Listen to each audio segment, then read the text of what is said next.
6 o'clock news, good morning. I'm Graham Goodings. Injured or living with chronic pain? Book an appointment at Physio Extra today. 6 locations. physioextra.com. A ceasefire resolution has been rejected after Hamas and Israel representatives met in Egypt. Europe correspondent Edward Godfrey reports. Ceasefire talks have been ongoing, but what we heard today was the strongest language yet from the Israeli side. The country's foreign minister said the two sides are the closest they've been to a deal and that negotiations are at a critical point. But hours later, it emerged Hamas had looked at and rejected the latest proposal. Meanwhile, we've also heard from Israeli Prime Minister Benjamin Netanyahu. In a video message, he said a date has been set for a Rafah ground invasion and stressed that it will happen, saying it's necessary to defeat Hamas. In the last 48 hours, Israel has withdrawn almost all of its troops from Gaza, leaving just one battalion. The entire region and the international community watching closely what happens next. Adelaide is the nation's toughest capital city to find rental accommodation. While the national rate has eased to 1.11%, the vacancy rate here is just 0.83%. PropTrack economist Anne Flaherty says there's little hope of reprieve unless housing supply is boosted drastically. The only long-term solution to this issue is to boost housing supply. I think that, the reality is with such little supply out there, we're going to see rents continue to rise very rapidly. So I think, anything that can be done to help support those renters who are in a really challenged position. Efforts are underway to create a new therapy which targets chemotherapy resistance in ovarian cancer patients. Cancer Australia is funding the Centenary Institute's project in a bid to increase cure rates and decrease recurrence.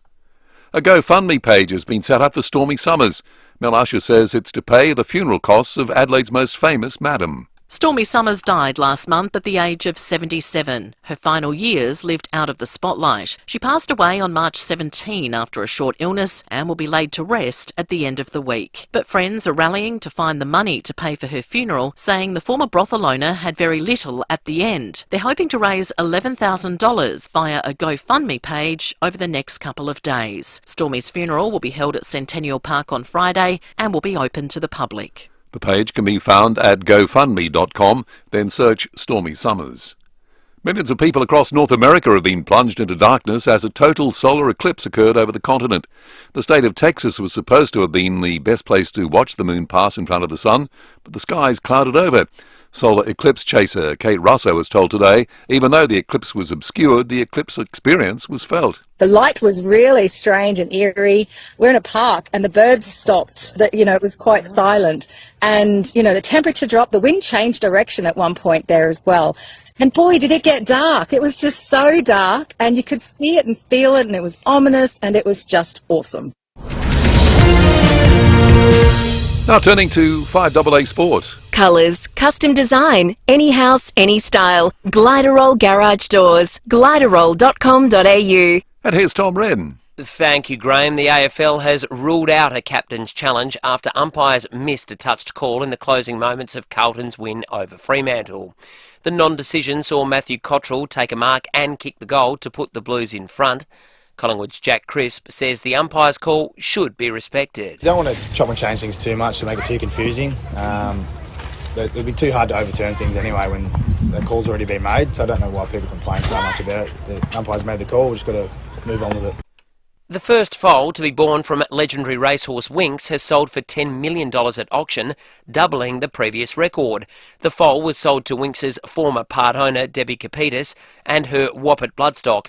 Winx's co-owner Peter Tyre says there's still significant public interest in the iconic racehorse. She's a horse of Australia and, Australia took her to the world and everybody's followed her career, and to this day there's so much interest in what happens to Winx and what happens to her babies and what she's doing, so we like to be playing along with the story.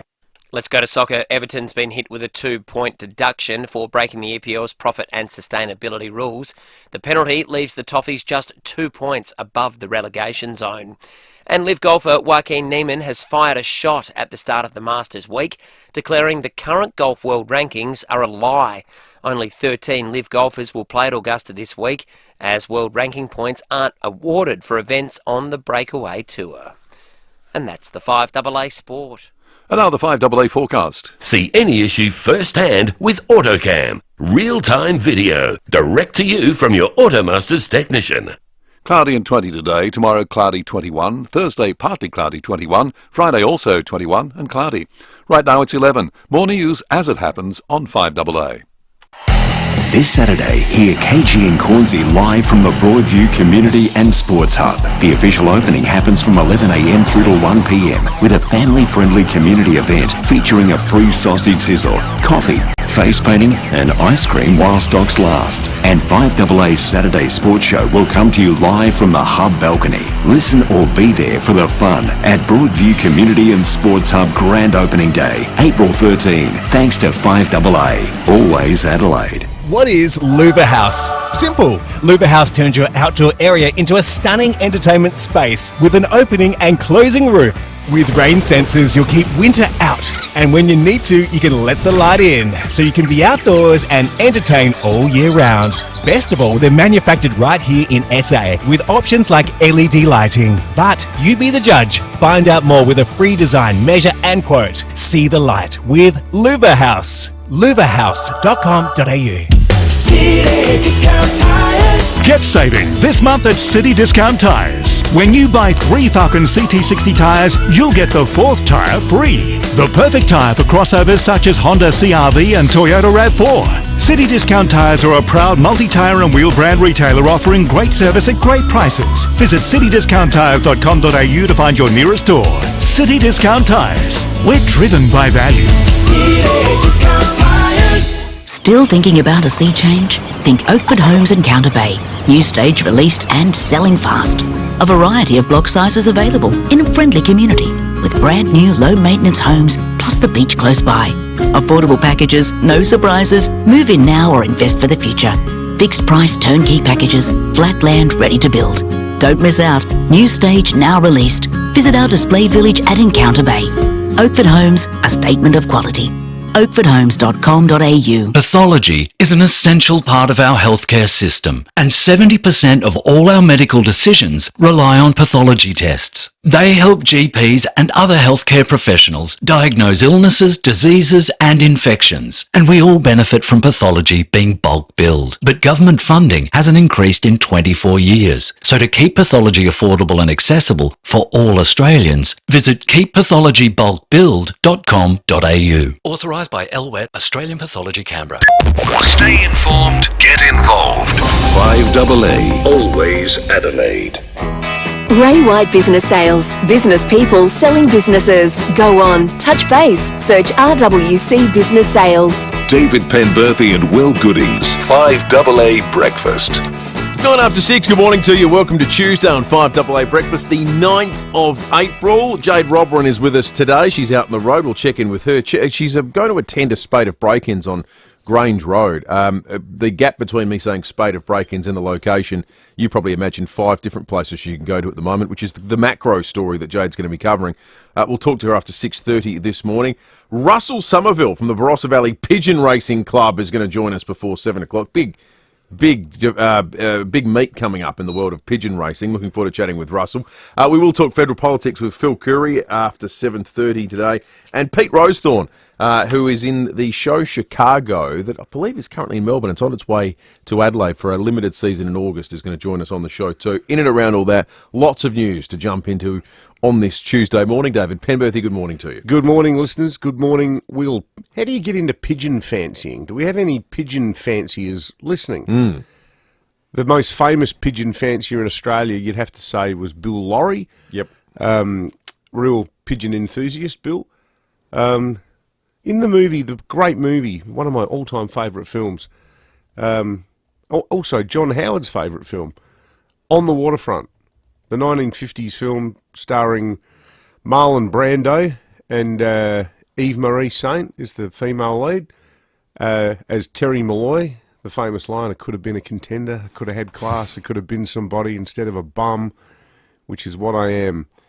Love that film. But Terry Malloy, simple dockside worker forced into throwing a fight on behalf of his crooked brother. "You should have looked out for me." Love that line. But he's a pigeon fancier. Terry Malloy kept pigeons. You're right. How do you get into it? Is it a natural... I've got no idea. You keep other animals? You like other birds? What's the entry point? Yeah. And it seems to be such a imperiled hobby. It's like a 19th century thing, isn't it? Like, the idea that you do it in 2024 is amazing. I saw a show recently. I think it might have been in Japan. It was all how people that train and look after pigeons and manage to do so in an uber urban setting. Yeah, it was all how they, have to go to public parks to conduct showings and do the things they do, or the races that they do. But it's all built around skyscrapers and so forth. Yeah, I think most South Australians have a pretty different relationship with pigeons these days. And I've got to say, particularly residents of the Aldinga, Sellex, Port Wollonga area. You've had a pigeon infestation, haven't you? After the house was built, which is about 15 years ago now, almost, one of the first nights we were there was about a month or 6 weeks after I got the keys. So Kate and I are lying in bed. It's about 5 o'clock in the morning, and the roof just starts shaking, literally shaking, and it's like, "Arr, arr, arr, arr." And I just woke up going, what the hell is that? So the side of the timber deck above our bedroom, above the main bedroom, didn't have any sort of flushing on the end. So it was just like a floating timber deck on the roof. We had inadvertently sat down with my architect mate when we were designing the house. We had built almost a purpose-built aviary down there, because it's got all these exposed timber beams. But because of the gaps under the deck, there were, not exaggerating, at least 40 nests. And it was pestilent. Your house was a colony. Yeah, and I had to get these two amazing blokes from Lonsdale turned up, and they put all this, like, the same netting that's used on the Opera House to catch workers if they fall. The netting that was underneath it that was used in the construction, super strong netting. They've put all this netting alongside to stop them getting in. But it became this running thing. In the end, I needed to pay a company who had to subcontract to scaffolders to get an actual, like, 2.5-story scaffold put around the entire house and net everything. One of the blokes, one of our neighbours, Murray, he put in solar panels. Within a month, he had to rip them out and put them back in again because the pigeons all got in there and made nests under the panels. Oh, wow. Apparently there's someone down there told me there's an estimate that there's something like 40 to 70,000 pigeons living in that area. Most of them sound like they're at your place. They're dead set. Like, we could have taken the family on another holiday, the amount of extra money. That is extraordinary. It's going to be the subject of today's Breaking Eight, actually. Okay. In a different vein, the unnecessarily high cost of housing. We've got a few Duttons texts coming through. Duttons Mitsubishi, the new gen Triton has landed. Book your test drive today for Duttons. Easy to do business with. Jared, who's our resident pilot that texts in a lot, says, lads, interestingly enough, I've actually flown a number of racing pigeons between Adelaide and Canberra over the last couple of years. I still can't work out why they can't fly themselves, lazy buggers. Thank you, Jared. On the plane? Yeah, you must fly them, in the cargo hold. In the cargo hold. We've got to take them on board as a comfort pet soon. Goose from Felixstowe, is it fair to say Australia's most famous pigeon is Glenn McGrath? Yeah, I think so. Nickname-wise? Yeah. Yeah. More into line and length than pestilence. Yeah. Mark in Salisbury Heights has called in. Morning to you, Mark. Good morning. How are you? Good, thanks, Mark. I'm just up now. It's been getting having breakfast, and then I go out to my partner's place at Anglevale. We race together. I said, and it's a bit more high tech now. The pigeons now have a microchip in them thing. When they come home, they go over like a scanner, like a checkout sort of thing, and it really records the time. The velocity's all worked out. Then we get a message on our phone through Benzene Live. It tells us how we're going as far as position, how far they're raced. They start at 230, 240 Ks and go all the way up to Alice Springs. That far? That's incredible, Mark. Yep, that's it. It's a. So how'd you get into it, Mark? Basically, when I was a 15-year-old boy, and then I started racing seriously in 81, and then I came top in 87 and 91, and then I said I got a little bit older, and family commitments and other things dropped out a bit, and then I joined up again with a young partner now. I'm the 72-year-old going to 73, and he's the 33-year-old. So you've won some tournaments, Mark. Are we talking to pigeon racing royalty here? No. Past tense. 87 and 91. You were dominating That's the pigeon amazing. racing world back in the mid to late 80s, Mark. Thank you for calling in, mate. We appreciate Fascinating. it. That's fantastic. A few people have texted in saying Mike Tyson massively into his pigeons. Yeah. I'm unfamiliar with that. We had two texts on the Guns text line. Mick and another one who didn't leave his name. No, Josh. Mick and Josh.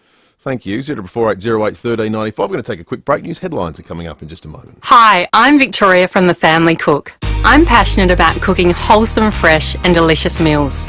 We're the only meal delivery service based in South Australia using hand-selected premium ingredients such as free-range chicken, grass-fed beef, Australian fish and locally sourced vegetables and herbs. Our customers love it and I can guarantee you'll love it too. And we're proudly an NDIS provider. Jump on board thefamilycook.com.au. Struggling with your CPAP therapy? Try the world's first auto-fitting mask from Fisher & Paykel Healthcare. Respirocare Healthcare is offering the Fisher & Paykel Sleep Style device for 30% off, plus a free solo mask valued at $310. Visit one of 6 Respirocare clinics and mention this ad to redeem this offer. Respirocare Healthcare, proudly serving South Australia for 20 years. When considering whether CPAP is right for you, speak to your doctor. Always follow the directions for use. Having access to reliable healthcare services gives us all peace of mind. Too many South Australians living hundreds of kilometres from Adelaide have a local hospital that doesn't have enough nurses or midwives. Frightening?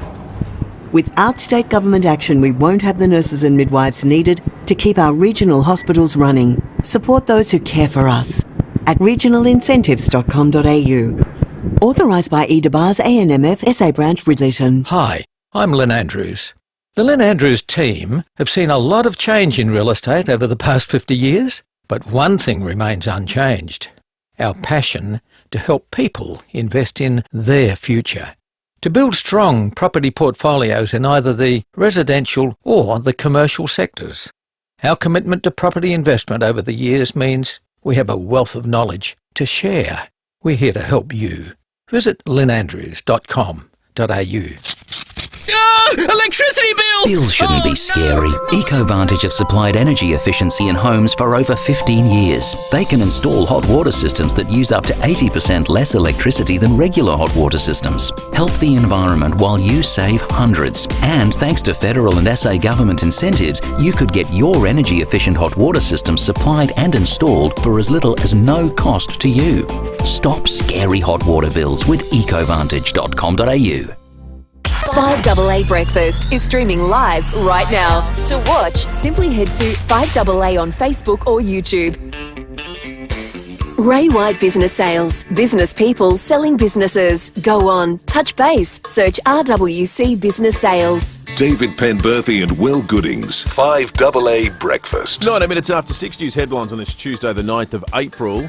Well, as revealed in Breaking at 8 last year, a major change on the Adelaide Skyline is on the way, with one of the city's tallest high-rise buildings to be constructed by Walker Corporation next to Parliament House. You might be thinking, hang on, we already know about one that's been built there. Well, there's a second tower that will be 38 stories high, 149 metres all up. It will stand alongside one festival tower. I think they were originally planning a three-storey high building there, and they've decided to go significantly bigger, which also maybe says something about returning to work, maybe about capacity in Adelaide, people wanting to work in the city. Construction is expected to start in the mid-2025 and be completed within 2 years. So it's got 36 floors of commercial office space, an option for 3,000 square metres of public civic space. What's that mean? Over 4 levels. So four stories for public space, 2 floors of high-quality food and beverage space. We're going to get our own Vue de Monde, are we? Well, that'd be something. Some la-di-da restaurant up the top where you can... The view would be incredible, wouldn't it? Awesome. Yeah. And then an extra 800 metres of public plaza. You won't be able to see Parliament House soon. Is that a bad thing? Out of sight, out of mind. Exactly right. Geez, it's an ugly old building, isn't it, Parliament House? I like it. No, I like it. I think it's of an era. No, it's got that really, that grey, that Yeah, drab good. grey. I don't want my House of Parliament to be ostentatious, like some sort of Well, I'm not saying it should look like Middle Eastern palace. the Guggenheim in Bilbao or something, but Go in there and write always hated laws. the colour of it. Do you? No, Yeah. I quite like it. It looks dirty. Yeah, no, go in there and do some good. I don't enjoy it. You know what? I worked in there for 2 years. I think the inside is horrible, but I actually don't. I don't hate the facade. Latest analysis suggests a 25-year-old can expect to be working until the age of 70. Currently, a 45-year-old woman would retire at 64, based on KPMG's projections. A man would retire at 66. The expectation, though, is that retirement age will continue to climb as a result of better health and education, along with more flexible working options. So if you're 25 right now, you're up bright and early and listening to this, you've got another, 45 years of work ahead of you. You got 30, you got 16. Yeah. Yeah, okay. Can almost Doable, you reckon? Yeah, that's right. A total solar eclipse has blacked out North America as the moon moved directly in front of the sun during the day for 4 minutes. It's the 14th solar eclipse Kate Russo has chased around the world. She says there are plenty of opportunities to see the spectacle here in coming years. In Australia, we are so lucky because in over 15 years we have 5 total solar eclipses. We just had the one there in April last year, and that was 56 seconds of totality. But we've got 4 more coming up in another 10 years. It's become this major event in the US. Have you seen the crowds? The rolling coverage. Yeah. Because it lasted for so long. And it was the path went from sort of Mexico, so it was sort of south central United States, Texas, and it curled up towards the northeast over the country and covered these huge population centres. So it was all really achievable. It'd be good to see it in Mexico at some of those archaeological sites, the mine sites. There's somewhere, there's one in Palenque, it's called, and the pyramids have holes in them that are designed to line up exactly with eclipses. So, 3 or 4 times a year, the sun, when it's blocked, it ends up exactly above these holes, so you can stand in these pyramids that then just go totally dark. Amazing. And it's all based on the Mayans' knowledge of astronomy, which is phenomenal. It's incredible. A Peak social advocacy group is pushing for welfare payments to be increased as the cost of living rises. An Anglicare Australia report has found housing costs have gone up by 22%, grocery costs by 17%. Executive Director Casey Chambers says people on lower incomes are paying the highest price for rising inflation. Yet another indicator that these payments are simply not enough. We're in a cost of living crisis, we've had inflation higher, and it's really time to see how that's affecting those who are most disadvantaged. Groceries up 17%. That sounds about right, doesn't it? It does. Rob on the Duttons text line says, I was into pigeon racing but had to get rid of them. They were planning a coup. Thank you, Rob. A coup. Let's Rob the punmeister strikes again. I love Rob's text. It's about 10.6 degrees outside in the city at the moment, which it's cold last night. Momentarily makes us the coldest capital city on the mainland. 10.7 in Melbourne. We've just dropped below where they are. The rest of the day, expectation of a top of about 20 degrees. It's going to be cloudy. The UV will be 6 today. Now, as we know, when the UV's 3 and above, cover up, use sun protection, stay SunSmart and download the SunSmart app, albeit won't feel like you need to today, but you do. 21 tomorrow, 21 on Thursday, 21 Friday, no real rain to speak of, 22 Saturday, 24 Sunday, and then 26 Monday. So 26? Yeah, the weekend will be okay. Sunday will be quite nice, and Monday will be very pleasant. 26 degrees. That's beach weather as far as I'm concerned. Is it really? Yeah, of course it is. 26 degrees. Yeah, 26. That's warm. Tommy Wren would swim when it's 26, I reckon. Yeah, I would for sure. He gets his shirt Tommy off Wren at the would drop do of that. anything. You could have ended that sentence with anything. And you would have been accurate. That's true. That's why we love Rennie. It must be really good fun working with Carl Stefano. Oh yeah, he's just genuine crazy man. I was going to say he's BS crazy, but he's a ripper. I just don't think he cares. No, no, that's which what I I love. love about him. Yeah, and look, he's not everyone's cup of tea, but you know, him looking over heckling us. on the Friday OB in the darkness. Yeah, I was like, who the hell is Yeah, that? you couldn't even make him out. Like, No, some vagrants wandered into Yeah, the I thought park it was and some started abusing us. It was Carl Stefanovic. I thought he was some mad person who'd wandered out of the reeds of the Torrens. But no, it was one of Australia's major He celebrities. probably had just come out of the rest of the Let's talk sport, Rennie. Colours, custom doors, any house, any style, Glider or garage doors, gliderall.com.au. Speaking of madness, some people would think it's mad to do what happened yesterday. The foal of Winx, no name, but has got a pretty famous mother. This is how it unfolded. It was a record-breaking auction for a horse that has proved nothing yet. It's just been bored to an incredible mother. Let's have a listen. $3 million at $3 million now. 3.5 million. 7.5 million at 7.5 million. 8 million. $8 million. What do you say, Harry? 9 million at $10 million. At 10 million. Last chance. Done. So Debbie Kapitas, who is a part owner of Winx, has paid $10 million, more than double the record of the previous highest. I mean, look, isn't it a bit like giving Einstein's child a scholarship to St. Peter's College without knowing whether they're smart or not? 100%. What guarantees are there? It's There are going to none. be a good horse. None. Except for the breeding. So it's like, if you put Michael Johnson, who was that magnificent runner from America, and he has a child, there's a good chance it's going to be a good Well, who was the a good stud? runner. Who was the... That's a good question.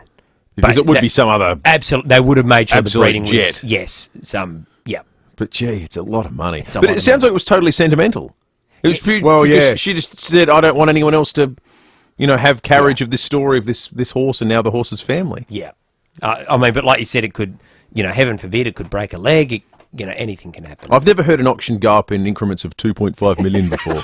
It's just a different world, isn't it? It's a different world. Yeah, a bit of an insight into the rarefied world of racing, isn't it? Yeah, it's crazy. I mean, look, and we'll all follow spend with $10 interest. million, to use Will's term, on something of sentimental value. Yeah, it's amazing, isn't it? So we'll wait and see how that all unfolds. Winx was a horse that sort of transcended the sport. There aren't too many that do that. So this will be a story that people follow with interest. Another story that people are following with interest is a bit of discussion about this whole Ken Hinckley, Josh Carr situation. Caroline Wilson has had a bit to say overnight on Footy Classified. Let's have a listen to what she's had to say. So all things being equal, Ken Hinckley will coach this year, he will coach next year, and then he will stand aside for Josh Carr. The club is working very closely with Josh Carr off-field. They have Rob Mason working with the coaches, a consultant who is sort of coaching the coaches, but specifically with Josh. The board mightn't have been given that understanding, but Josh Carr has been given that understanding.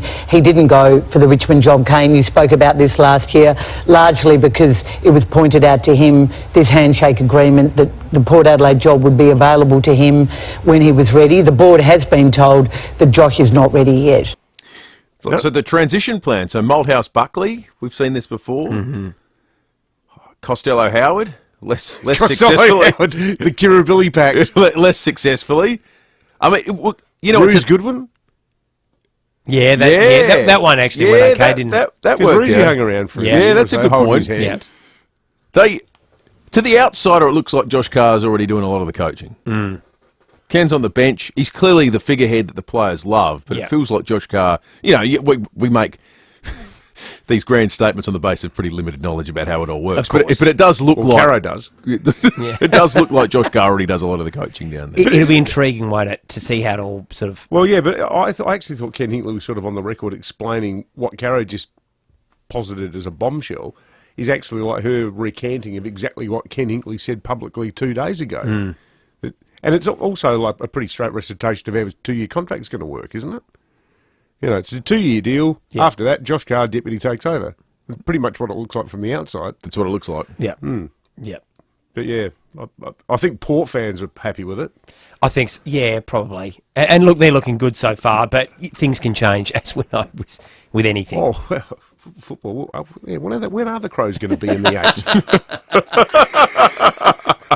8? Good on you, Reddy. Everyone said they were going to be. Yeah, that's right. Good on you, Reddy. Thanks, boys. Tom.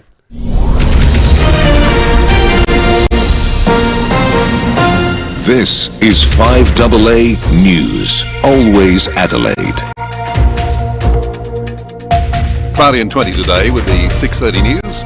I'm Graham Gooding. Every body is unique. Let the Physio Extra team take care of your specific needs. PhysioExtra.com. Adelaide has the least affordable rental accommodation in the nation. Just 0.83% of properties are available for rent here, compared with the national average of 1.11%. PropTrack says the crisis has worsened since COVID and won't improve until the rate of new houses being built rises dramatically. Supermarket customers are being warned prices aren't likely to drop soon following the release of an interim report on the Food and Grocery Code of Conduct. It recommends the code be made mandatory to protect producers from increasingly tight margins.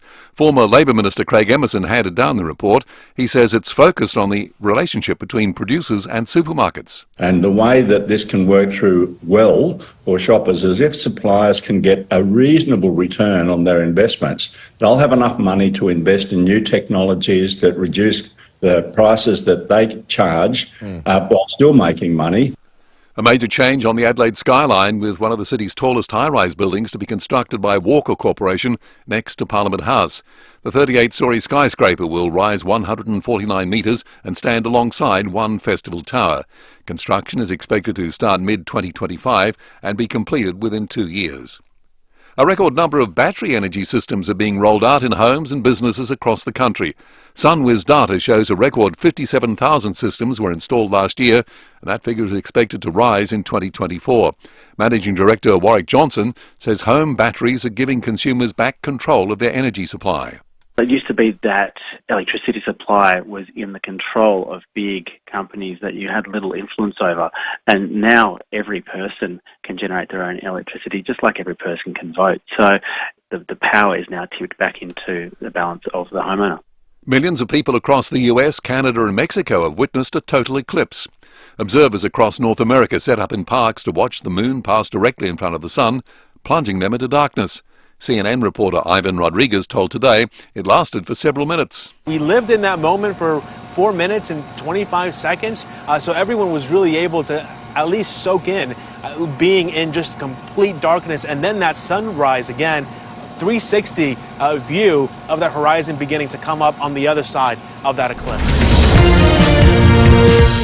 Now turning to 5AA Sport. Gliderroll Garage Doors, adding strength, style and safety to your home. Gliderroll.com.au. And here's Tom Wren. Thank you, Graham. Both our clubs will hit the training track today as they look ahead to their clashes on the weekend. Sam Powell-Pepper to return for Port Adelaide.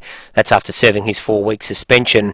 Meantime, Essendon great Matthew Lloyd is blaming a lack of talent, attitude and coaching for his former club's recent struggles. I think you go all those in terms of, I don't think you just blame one. When you're a good football club, you win together, and you're a good footy club, you lose together. Some people think it's a hopeless list, but I just think they've never quite had the mental resilience and the drive and the ability to play consistently in the last 20 years.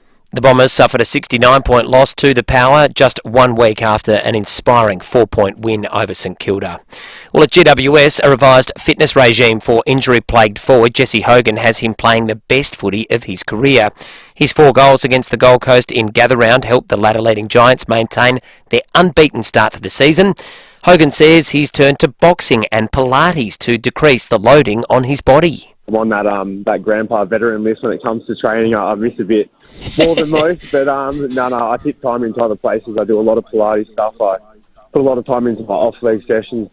Another 2-point penalty deduction has been handed down on English Premier League club Everton for breaching profit and sustainability rules.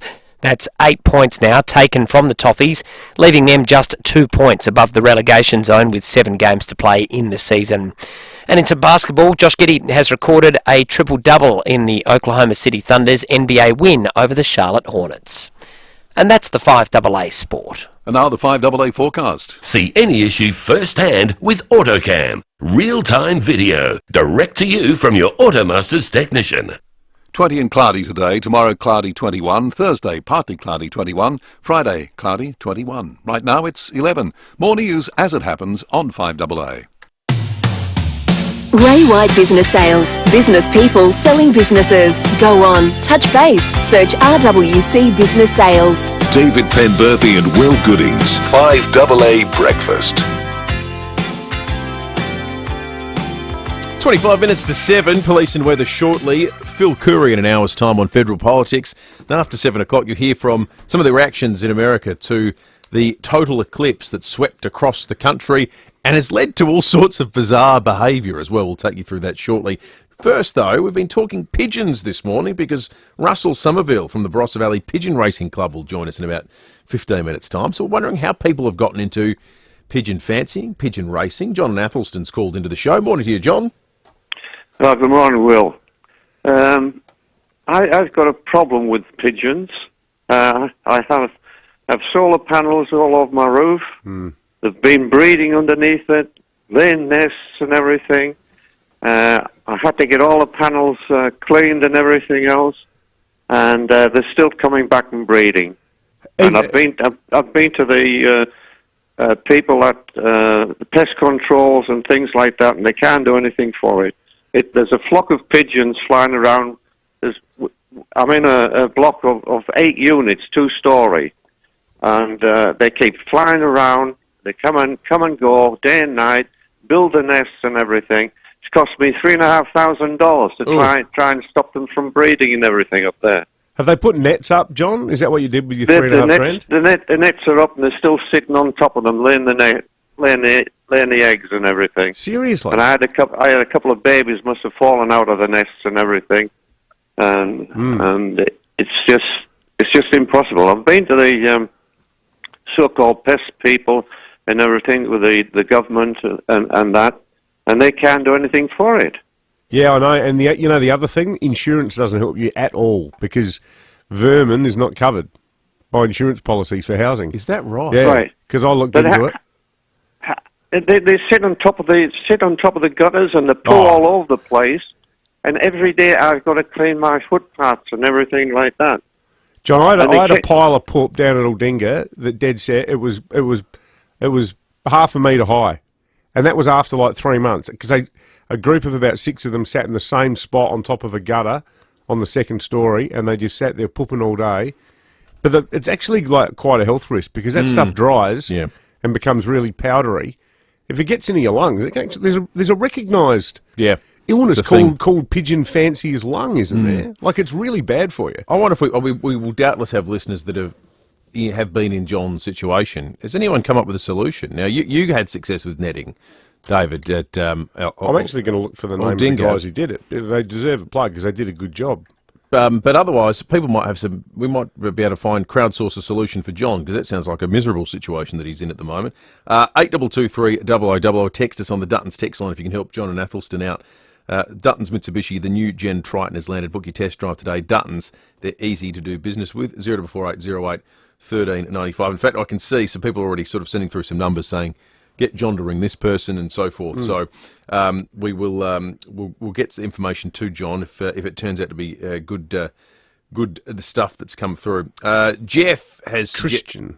Sorry, we were talking famous pre-planned transitions in light of the Hinckley car coaching handover. Jeff says Rudd Gillard. That was sort of less pre-organised, wasn't it? Yeah, that was more of a rush of blood to the head, that one. That was more. Other texts on the Duttons text line coming through. Michael says, cost of living crisis in Australia. Some people are doing okay. Look at 10 million for horses or people paying millions for houses. Yeah, I don't think we're talking about the person who spent $10 million on Winks Foal when we talk about the cost of living crisis in Australia. I reckon they're dealing with, $7.50 punnets of blueberries at the moment. Yeah. I don't think that's an issue for them. They were $8 the other day. $8? Not that I bought any. I noted that they were $8. No, we bought them at $7.50. All-state pest control. All-state pest control. All-state pest control. They were the guys who fixed Aldinga. Took a while.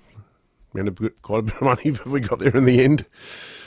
Maybe that's a help for John and Athelston. Kaz in Brompton says, folks, pigeon-wise, I'm just waiting for the big pigeon in Gawler Place to start chasing small children. New movie, Revenge of the Rats on Stilts. Not a lot of fondness for the pigeon coming through. That's a terrifying idea. It says it's one of those Japanese disaster films where, like, after a nuclear attack, the pigeon becomes animated. Like red laser beams out of its eyes. Don't give the Greens any ideas. Russell, good morning. G'day, how you doing? Good, thanks, Russell. Good. My wife and I used to have the row house in Hallett for 16 years. Yeah. And we became involved in the community. Well, to start with, we had the panels on the roof of our house, and like the other people that have spoken, they absolutely ruined them. They shit on them so much, but they got underneath and nested, and we finished up having to replace them. In an effort to get rid of the nest, we damaged the circuits. But besides that, they almost ruined the bowling club.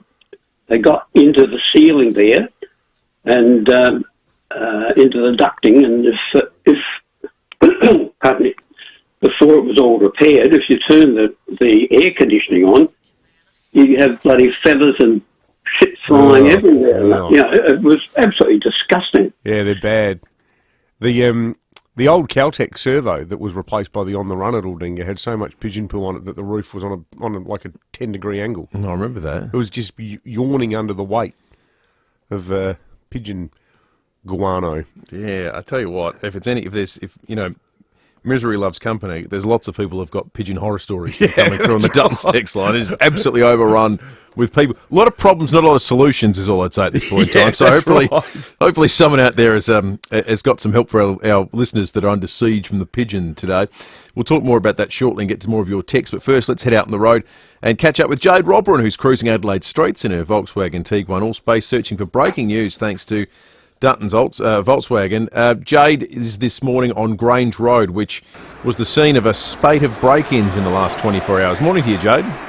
Good morning, Will, Dave and our lovely listeners. Yes, I am here on Grange Road, and on the early hours of Sunday morning around 12:10 a.m, a group of youths broke into a row of shops here. Now, you're driving past, you'd have to think that they're probably, that they look like a row of stores that have been here in the community for many, many years. Hard-working families that get up at the crack of dawn every day here at the local coffee and lunch bar and, put their blood, sweat and tears into what they do here. Good family-run businesses. And on the early hours of the Sunday morning, a group of youths did come in. They've smashed the front of a couple of businesses here, 3, and they've taken the till out of all 3 businesses and just simply run away. Now, if you look at the vision, that Channel 7 exclusively ran this story last night, and they just seem to nonchalantly walk in without a care in the world, take the hard-earned cash that these people have worked for,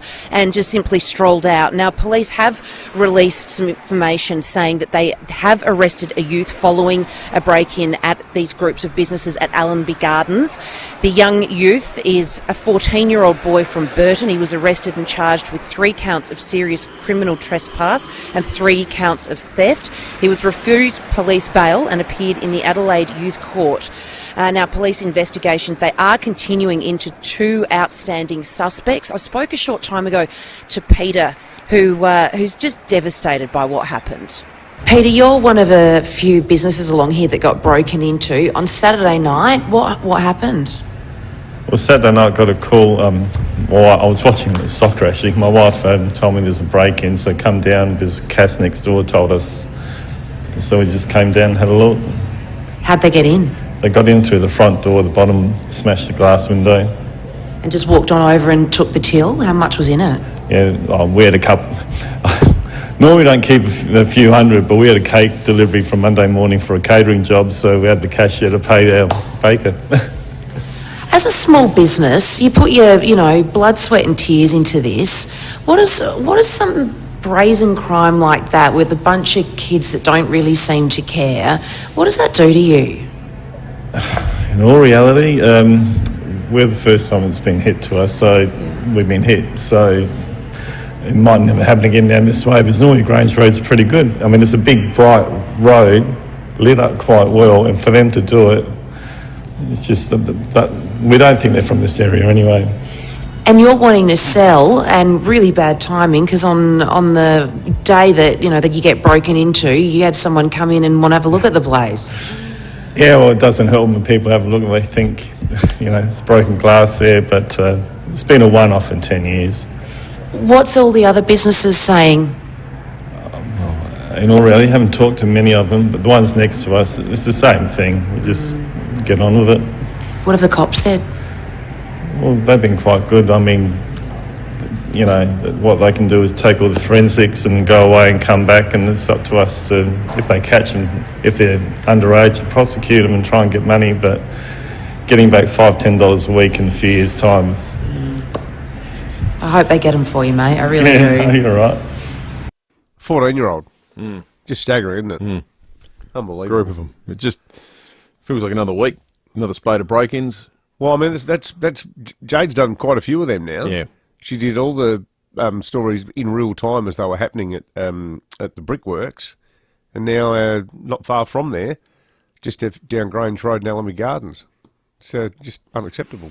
Yeah, absolutely is. Great report, Jade. Thank you for that. 8223 is the number if you'd like to be involved in the show. You can text us too on the Duttons text line. A few people have said eagles are the solution to the pigeon problem. Like Rob, who says, get an eagle. Pigeons don't like them. Can you just get an eagle? I presume you mean an ornamental eagle. I get an eagle by 3 o'clock. Just a lot of people have said, just get an eagle. I want to know how many people just got an eagle. You'd need to get one of those native bird licenses, because like if you have a cockatiel or something, I think. Do you? Back in the day, you needed to get a license. Jeff in Cheltenham. We had a Corella, and I remember having to get a license to own a Corella. I don't know if that's still the case. Jeff in Cheltenham says the QEH is lucky enough to have some falcons that like to hunt around there. It's the best pigeon control ever. There's one here. Does the QEH have falcons? They might. Is that where they release falcons, or do you think they just live in the QEH? Like, I are don't they know. state government employees, or are they just free range and have to take up? I need to know more about the QEH falcons. Well, there's one here on the Dutton text line. I bought a very powerful water gun with a 15-metre range. It took 2 weeks of getting up early to hit them as they started moving, but now no more pigeons. That's true. Even if you chuck a handful of pebbles at them, if you do that once every day, in the end they'll go, oh, this spot's no good anymore. But you need to structure your life around throwing handfuls of gravel at birds. Most of us have got other things to do, like jobs and, picking up the children from school and so forth. What a conversation. Quite enjoyable. 8223 shoot us a text on the Duttons text line. The new Gen Triton has landed. Book your test drive today. Duttons, they're easy to do business with. We're going to talk pigeons of the racing variety with Russell Somerville shortly. Then we'll take you through our news wrap of the morning after 7 o'clock. But first, we'll have a look at the traffic. Thanks to Luva House, the leaders in turning your outdoor space into a great entertainment area with an opening and closing roof. Thanks, Will, and morning, David. At Modbury North, traffic lights flashing yellow, North East Road near Golden Grove Road. Ridgehaven, Burst Watermain, North East Road near Carter Street, speeds at 40 heading outbound. Oakbank, Burst Watermain, Ongaronga Valley Road near Pike Street, speeds at 40. And slow for works at Glenelg North, Tapley's Hill Road near Davey Avenue. You'll find early morning cameras, Jetty Road, Largs Bay, and Censored at Salisbury Plain. Cairnsey apples are the perfect fresh, healthy snack, sweet and tangy with a delicious, juicy crunch. Experience the power of great taste. Grab a Cairnsey at your local supermarket or greengrocer. Adelaide's most accurate traffic on 5AA. Mate, it was so easy. Drop the car into Automasters. Next thing, I get a video on my phone. AutoCam. It's new from Automasters. The service advisor is there live doing a real-time report on my car. Real-time video sent direct to you from your Automasters technician. He shows me the problem, makes a recommendation, and look, there's the quote. So good. Totally transparent, instant SMS approval, and Automasters pay later options. AutoCam. The future of vehicle servicing here now. Call 1300 Automasters. Are you thinking about a sea change? Where you can walk to the beach and be part of a close community? Think Oakford Homes at Encounter Bay. You can live in a brand new low-maintenance home with all facilities close by. Fixed price turnkey packages, flat land, ready to build. Move in now or invest for the future. Oakford Homes at Encounter Bay. Come down for a drive and look through our display village and see why Stage 1 is nearly sold out. Oakford Homes, a statement of quality. oakfordhomes.com.au. Now, use your outdoor area all year round with Luva House. They're the market leader in transforming your outdoor space into a great entertainment area with an opening and closing roof. A Luva House roof will let in the perfect combination of airflow and sunlight as you need it. Plus, you can use it night and day with options like LED lighting. They look spectacular. Then when the weather turns, automatic rain sensing technology keeps everything dry and protected. We've been down there to their showroom, caught up with Rod and the teams. Absolutely fantastic. The way they're so nicely integrated with all of the lighting, and people put them near their pool areas as well. Absolutely superb. And the other good news is a good manufacturing story, because everything's made here in SA from the highest quality materials and then distributed across Australia by this wonderful family-owned and operated business. Don't wait. Call them today to organise a free, no-obligation design, measure and quote. They'll even come to you. See the light with Louver House. Visit louverhouse.com.au. I booked the car into Automasters. Next thing, there's a video on my phone. Shows me the problem, makes a recommendation, and look, there's the quote. So good. Totally transparent, instant SMS approval, and Automasters pay later options. AutoCam, new from Automasters. Ray White Business Sales. Business people selling businesses. Go on, touch base, search RWC Business Sales. David Penberthy and Will Goodings, 5AA Breakfast. 9 minutes to 7. Let's talk about the weather for today and the rest of the week. Simon Timke at the Weather Bureau has the latest for us. Simon, good morning to you. Morning, Will. Morning, David. What kind of Tuesday do we have ahead? Yeah, pretty cool day today. We had the cold front moved across yesterday afternoon, bringing those showers. We had 5 millimetres recorded in the rain gauge here in the city and around the suburbs. Lots of places sort of picking up the order of 5 to 10 millimetres or so, particularly around the hills, more sort of closer to 5 millimetres over the plains. Still 1 or 2 showers around at the moment, but in the southerly airstream that we're experiencing, they're mostly confined to the hills and southern suburbs. So 1 or 2 showers around the hills and southern suburbs. Should be mostly dry over the Adelaide Plains though. But with those southerly winds, cooler conditions today, expecting a maximum of just 20 degrees for the city today. Around the suburbs, 19 degrees for Glenelg, Elizabeth and Noarlunga, 17 for Mount Parker. We had a pretty cool night, down to 9 degrees as our minimum, about 4:15. Currently sitting on just 10.4 degrees in the city, so a fairly cool start to the day. Weather not changing much over the next few days. We've got a slow-moving high-pressure ridge which is dominating our weather, so not much change over the next few days. We'll see 1 or 2 showers, mostly about the hills and southern suburbs, mostly dry conditions continuing over the Adelaide Plains, and the temperature's not changing too much either, with the winds generally persisting from that southerly direction. We've got a maximum of 21 degrees for Wednesday, Thursday and Friday, with minimum temperatures sort of getting down to around 10 or 12 degrees. Things will warm up a tiny bit over the weekend. We might start to see a little bit more sunshine as well. The winds tend to become fairly light on Sunday, in fact. So we'll see a little bit of cloud around, but should be dry on Saturday, 22 degrees. A bit more sunshine and generally light winds on Sunday, 24 degrees, then up to 26 degrees on Monday. So little bit warmer over the weekend and early next week, guys. Good on you, Simon. Thank you for that. Simon Timke at the Bureau. Let's head to Safe Bowl. Senior Constable Jen Cullinan is on duty. Jen, teenager's been arrested following a pursuit in the northern suburbs last night. Yes, that's right. Good morning. And it was just before midnight last night. Police attempted to stop and speak to the occupants of a Mazda station wagon after they were seen acting suspiciously in Para Hills. The driver refused to stop and was pursued onto Kester's Road and Bridge Road, where it then travelled east on Montague Road. The patrols were successfully spiked the vehicle just before Kelly Road, but it continued onto North East Road, May Avenue at Modbury, where the driver and 2 occupants ran from the vehicle.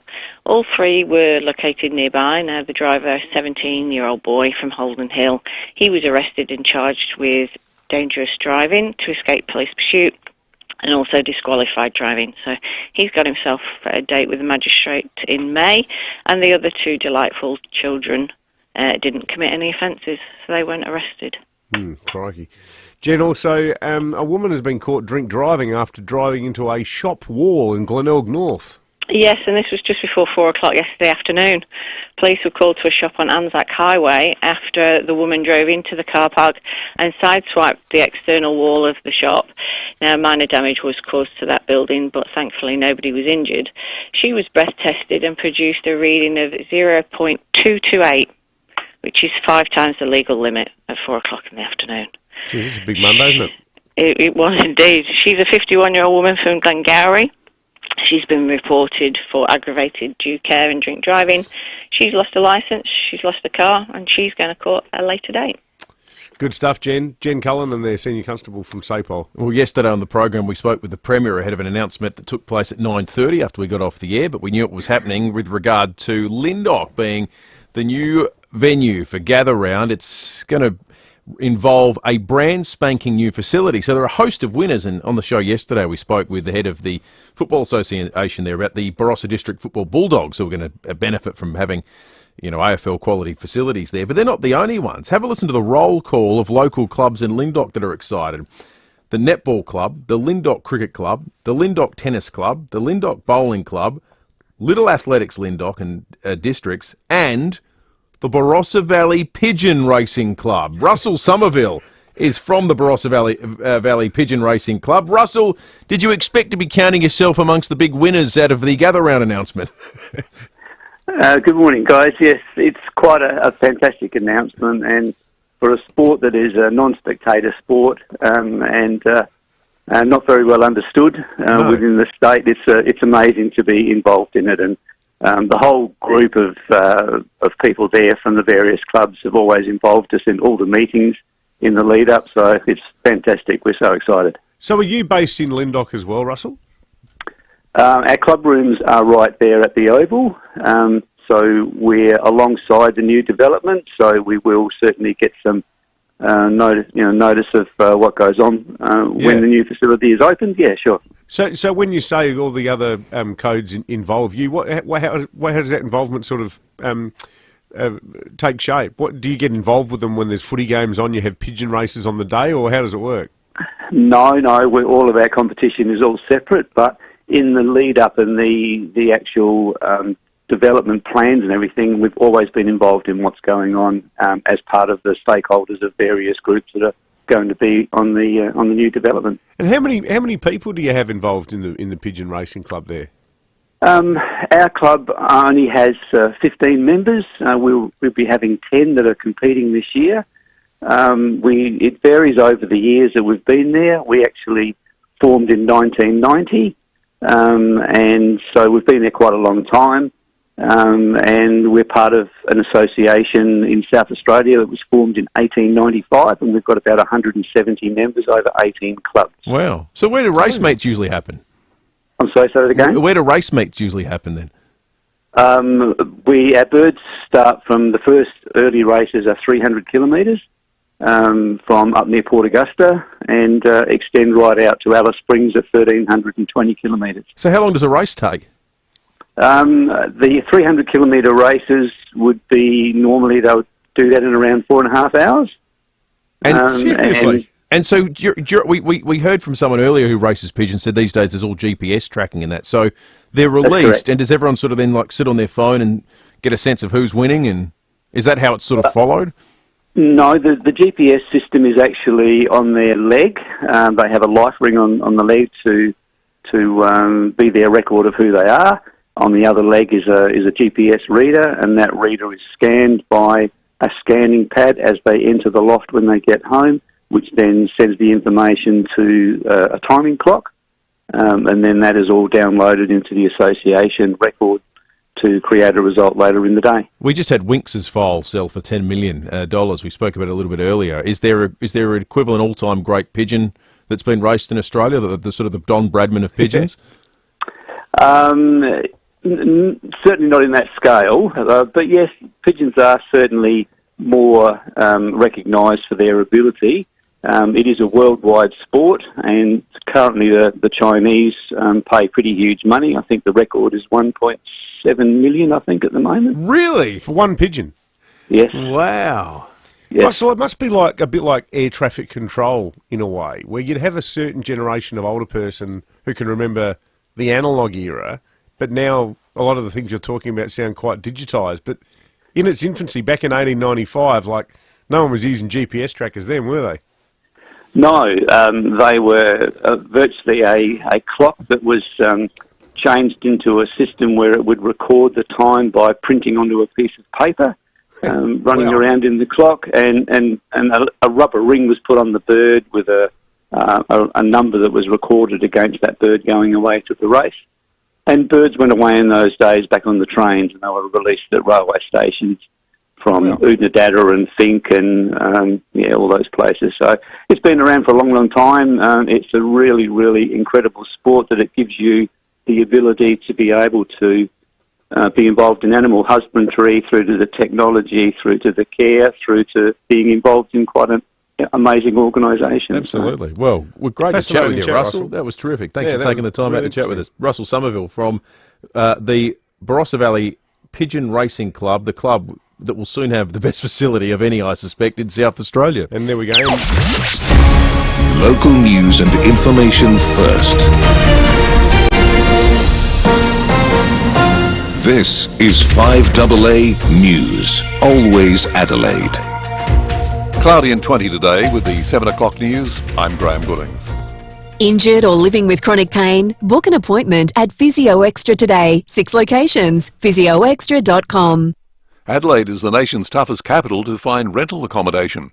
While the national rate has eased to 1.11%, the vacancy rate here is just 0.83%. PropTrack economist Anne Flaherty says there's little hope of reprieve unless housing supply is boosted drastically. The only long-term solution to this issue is to boost housing supply. I think that, the reality is with such little supply out there, we're going to see rents continue to rise very rapidly. So I think, anything that can be done to help support those renters who are in a really challenged position. A major change on the Adelaide Skyline, with one of the city's tallest high-rise buildings to be constructed by Walker Corporation next to Parliament House. The 38-storey skyscraper will rise 149 metres and stand alongside one festival tower. Construction is expected to start mid-2025 and be completed within 2 years. Minister for Housing and Urban Development Nick Champion says it will transform the Festival Plaza. This second tower will bring 10,000 additional workers and a number of other benefits to the area and high-quality food and beverage options. A ceasefire resolution has been rejected after Hamas and Israel representatives met in Egypt. Europe correspondent Edward Godfrey reports. Ceasefire talks have been ongoing, but what we heard today was the strongest language yet from the Israeli side. The country's foreign minister said the two sides are the closest they've been to a deal, and that negotiations are at a critical point. But hours later, it emerged Hamas had looked at and rejected the latest proposal. Meanwhile, we've also heard from Israeli Prime Minister Benjamin Netanyahu in a video message. He said a date has been set for a Rafah ground invasion and stressed that it will happen, saying it's necessary to defeat Hamas. In the last 48 hours, Israel has withdrawn almost all of its troops from Gaza, leaving just 1 battalion. The entire region and the international community watching closely what happens next. Qantas has unveiled its change to the long-standing frequent flyer program as it rebuilds loyalty and credibility among consumers. Points on the Classic Plus flight rewards program will vary like normal airfares and lower during non-peak periods. It's the biggest change to the scheme in 35 years. Millions of people across North America have been plunged into darkness as a total solar eclipse occurred over the continent. The state of Texas was supposed to have the best view to watch the moon pass in front of the sun, but the skies clouded over. Solar eclipse chaser Kate Russo was told today, even though the view was obscured, the eclipse experience was felt. The light was really strange and eerie. We're in a park and the birds stopped. It was quite silent. And, the temperature dropped. The wind changed direction at one point there as well. And boy, did it get dark. It was just so dark and you could see it and feel it and it was ominous and it was just awesome.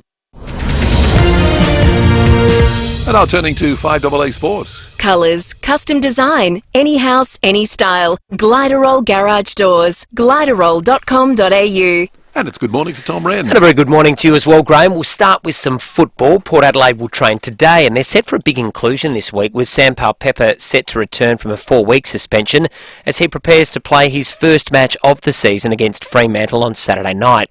The Power are sitting pretty at 3-1, and assistant coach Josh Carr's told Rowan Timmy G he's been happy with the work of their midfield, starting with Ivan Soldo in ruck.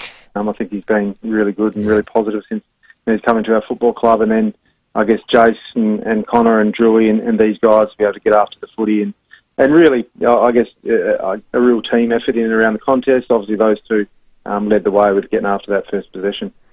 Meantime, the AFL has no plans to introduce a captain's challenge rule for contentious umpiring decisions. It comes despite a crucial touched off the boot call being missed during Fremantle's loss to Carlton. Well, the first foal to be born from legendary racehorse Winx has sold for $10 million at auction, doubling the previous record. The foal was sold to Winx's former part owner, Debbie Capitas. Aussie Alexei Poprin has won through to the second round of the Monte Carlo Masters, beating his French opponent Corentin Moutet. That was in 3 sets. But the news wasn't so good for fellow Aussie Chris O'Connell, who lost in straight sets. And Everton has been docked another 2 points in the EPL. That's the second time they've been slapped with a sanction this season. It means they've now lost 8 points for the season, and they're sitting just a couple of points above the relegation zone. And that's the 5AA sport. And now checking 5AA traffic. Lynn Andrews Real Estate, experts in commercial and residential property management. lynnandrews.com.au. Morning there in Modbury North. Traffic lights flashing yellow. North East Road near Golden Grove Road. At Richhaven to Burstwater Main. North East Road near Carter Street. Speeds at 40. At Oakbank, Burstwater Main. Ongaringa Valley Road near Pike Street. Speeds at 40 there. And slow on the Southern Expressway near Majors Road. Both directions as they widen that area. Speeds are at 80 k's. Cameras Jetty Road, Largs Bay and Military Road at West Beach. School's nearly out and adventures are in at Discovery Parks. With year-round experiences for the whole family, get in quick to secure your holiday booking at Discovery Parks. Adelaide's most accurate traffic on 5AA. And now the 5AA forecast. See any issue firsthand with AutoCam. Real-time video, direct to you from your Automasters technician. Cloudy and 20 today, then a brace of 21s. Tomorrow, cloudy 21. Thursday, partly cloudy 21. And Friday, cloudy 21. Right now, it's 10. More news as it happens on 5AA. City Discount Tires. Get saving this month at City Discount Tires. When you buy 3 Falcon CT60 tyres, you'll get the 4th tyre free. The perfect tyre for crossovers such as Honda CR-V and Toyota RAV4. City Discount Tires are a proud multi-tyre and wheel brand retailer offering great service at great prices. Visit citydiscounttires.com.au to find your nearest store. City Discount Tires. We're driven by value. City Discount Tires. Hey, you in the car. If your next service is due, just remember that Mawson Lakes Mazda has your back. We'll take care of you with next day servicing, complimentary loan car, vacuum and wash, and your breakfast or lunch is on us. Your car gets the love too, with our state-of-the-art service centre brimming with top-trained mechanics. At Mawson Lakes Mazda, we'll look after your car and look after you. Mawson Lakes Mazda, just a short drive from the city. Having access to reliable healthcare services gives us all peace of mind. Too many South Australians living hundreds of kilometres from Adelaide have a local hospital that doesn't have enough nurses or midwives. Frightening? Without state government action, we won't have the nurses and midwives needed to keep our regional hospitals running. Support those who care for us at regionalincentives.com.au. Authorised by EDBAR's ANMF SA branch Ridleyton. For over 3 decades, Regent Homes has been synonymous with crafting architecturally bespoke homes, each one a testament to Regent Homes' unwavering commitment to design, quality and sophistication. And because Regent Homes is a South Australian family-owned company, they understand more than anyone what it takes to build a family home. Experience Regent Homes' award-winning display homes at Lightsview and Blackwood Park. Innovative design, elevated living. Visit regenthomes.com.au. In Adelaide and across South Australia, this is 5AA, always Adelaide. Ray White Business Sales. Business people selling businesses. Go on, touch base, search RWC Business Sales. David Penberthy and Will Goodings, 5AA Breakfast. 9 after 7. Spectacular shot of the sun over the hills on the Foodland Supermarkets Facebook and YouTube live stream. Loving the sun early on these mornings now. Yeah, with the good time of year. Wind back. I know everyone complains at night time, but this time of the morning especially, I think it's just magnificent. Feels like the day is away. I think certain type of people complain. I think a lot of people love it. I think a lot of people, the early risers love it. People who get up early, like. Yeah, I reckon older people prefer it. Well, I don't know. Who am I to say? Can't generalise. Oh, well, people can register their... Yeah, let us know what you think. Their love or loathing of it. We do have a jury coming up. Maybe we could talk about that. 8223 is the number. You can shoot us a text on the Dutton's text line as well. Let's jump into the news wrap of the morning, starting with a bizarre case that appeared before the Adelaide Magistrates Court yesterday. Jessica Rose Jones faced a charge of recklessly causing property damage after her e-scooter, which was left on charge, allegedly caught fire in a room at the Oaks Embassy Hotel on the North Terrace on Saturday. This is the prosecutor making the case, as reported by the Advertiser. It's alleged that while staying at the Oaks Embassy, the accused and her partner went riding on e-scooters and came back to put them on charge. The batteries have then essentially exploded and caused a fire. The fire alarm wasn't working at the time because the accused had taped over the alarm, essentially so she could vape in her hotel room without setting off the alarm. The damage is estimated to be around $200,000. Have a listen to her boyfriend. Sparks as high as the ceiling, and basically wall to wall we were trapped in the bedroom, and we didn't know how we were going to get out. We basically huddled together in the bathroom and sort of just tried to keep each other calm. She would have thought she was going to die, and I was probably thinking the same thing. Yeah, it's hard to sort of whip up too much sympathy for that bloke, isn't it? Sounds like the sort of Darwinian experiment unfolding. I was just going to say, Darwin Award nominee. You've taped over the smoke alarm so you can vape. Meanwhile, you've overcharged your e-scooter. I mean, you can't help. People, what isn't that what's allegedly known in the criminal law as causation? Allegedly. There's a chain of events there, and it appears on the face of it that they were involved in that chain. How odd that he did the interview, talking about it with this sort of sense of bewilderment. You won't believe what's happened. They'll be back in court in July. If you watch any TV today, and indeed I suggest the TV news tonight, you're going to see a lot of pictures of the total solar eclipse in the United States, right through. It started from Mexico up through Texas and then through the Northeast. Millions upon millions of Americans got to see this total eclipse phenomenon, with the totality lasting in places like Texas for 4 minutes, the totality being the point of total darkness. So, can you look at it? You can look at it once it's the sun's totally eclipsed. Right. But we've got some pictures up of it now on the Foodland Supermarkets Facebook and YouTube live stream. The moment there's any sun peeking it, you can't look at it. They were selling glasses. It being America, there were warnings out because people were selling counterfeit glasses. I don't know what kind of market there is in going, here's your eclipse glasses, and they don't work. The images that we've got on the Foodland Supermarkets live stream at the moment, that'd look good on the side of a panel van, wouldn't it? Oh, it looks very panel van-ish. There was some panel van-ish-like behaviour too. In Russellville, Arkansas, just before totality, hundreds of couples tied the knot in a mass marriage ceremony. Really? Lots of people got married all of a sudden. Then when the moon fully blocked out the sun, some of the couples cried, hugged and kissed, took in the sight of the total eclipse. Well, they were hippies. In hushed appreciation. Yeah, it was like I don't know if they were hippies, but they started behaving in a hippie way. There's a song too that Spotify have documented has risen to #1 in the charts. Do you know what it is? Is it Bonnie Tyler's Total Eclipse of the Heart?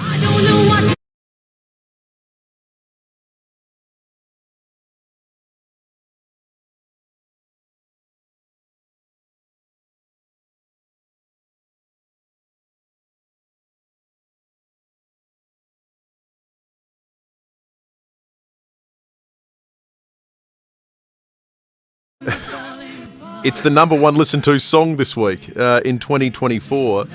Such a good song. 50% increase in its listens over the past week. The expectation is that will even grow over the course of the next 24 hours following the eclipse as well. So everyone's gone back and listened to Bonnie Tyler to set the mood. It's a great karaoke tune, that one. Absolute go-to, get people out of their seats singing along in unison.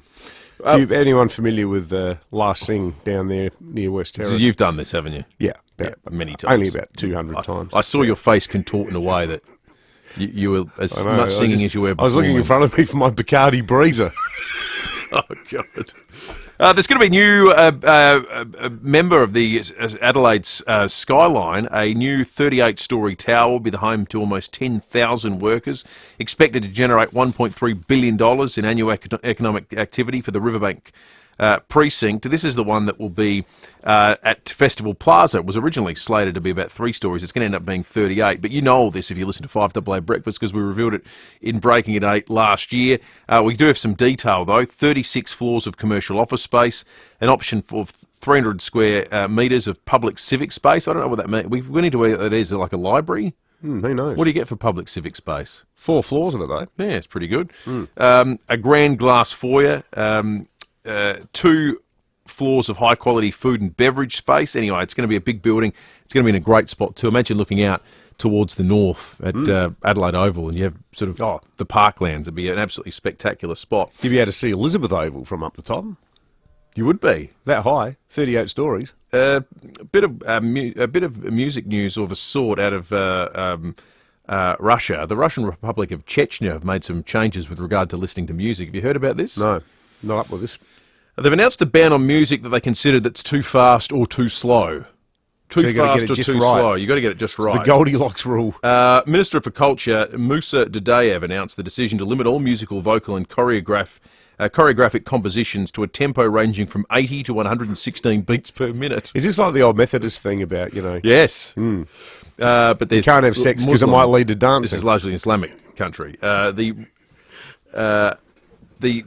region now ensures the Chechen music and dance creations align with the Chechen mentality and musical rhythm, aiming to bring to the people and to the future of our children the cultural heritage of the Chechen people. So what does that sound like? 80 to 160 beats a minute. Here's 80 beats per minute.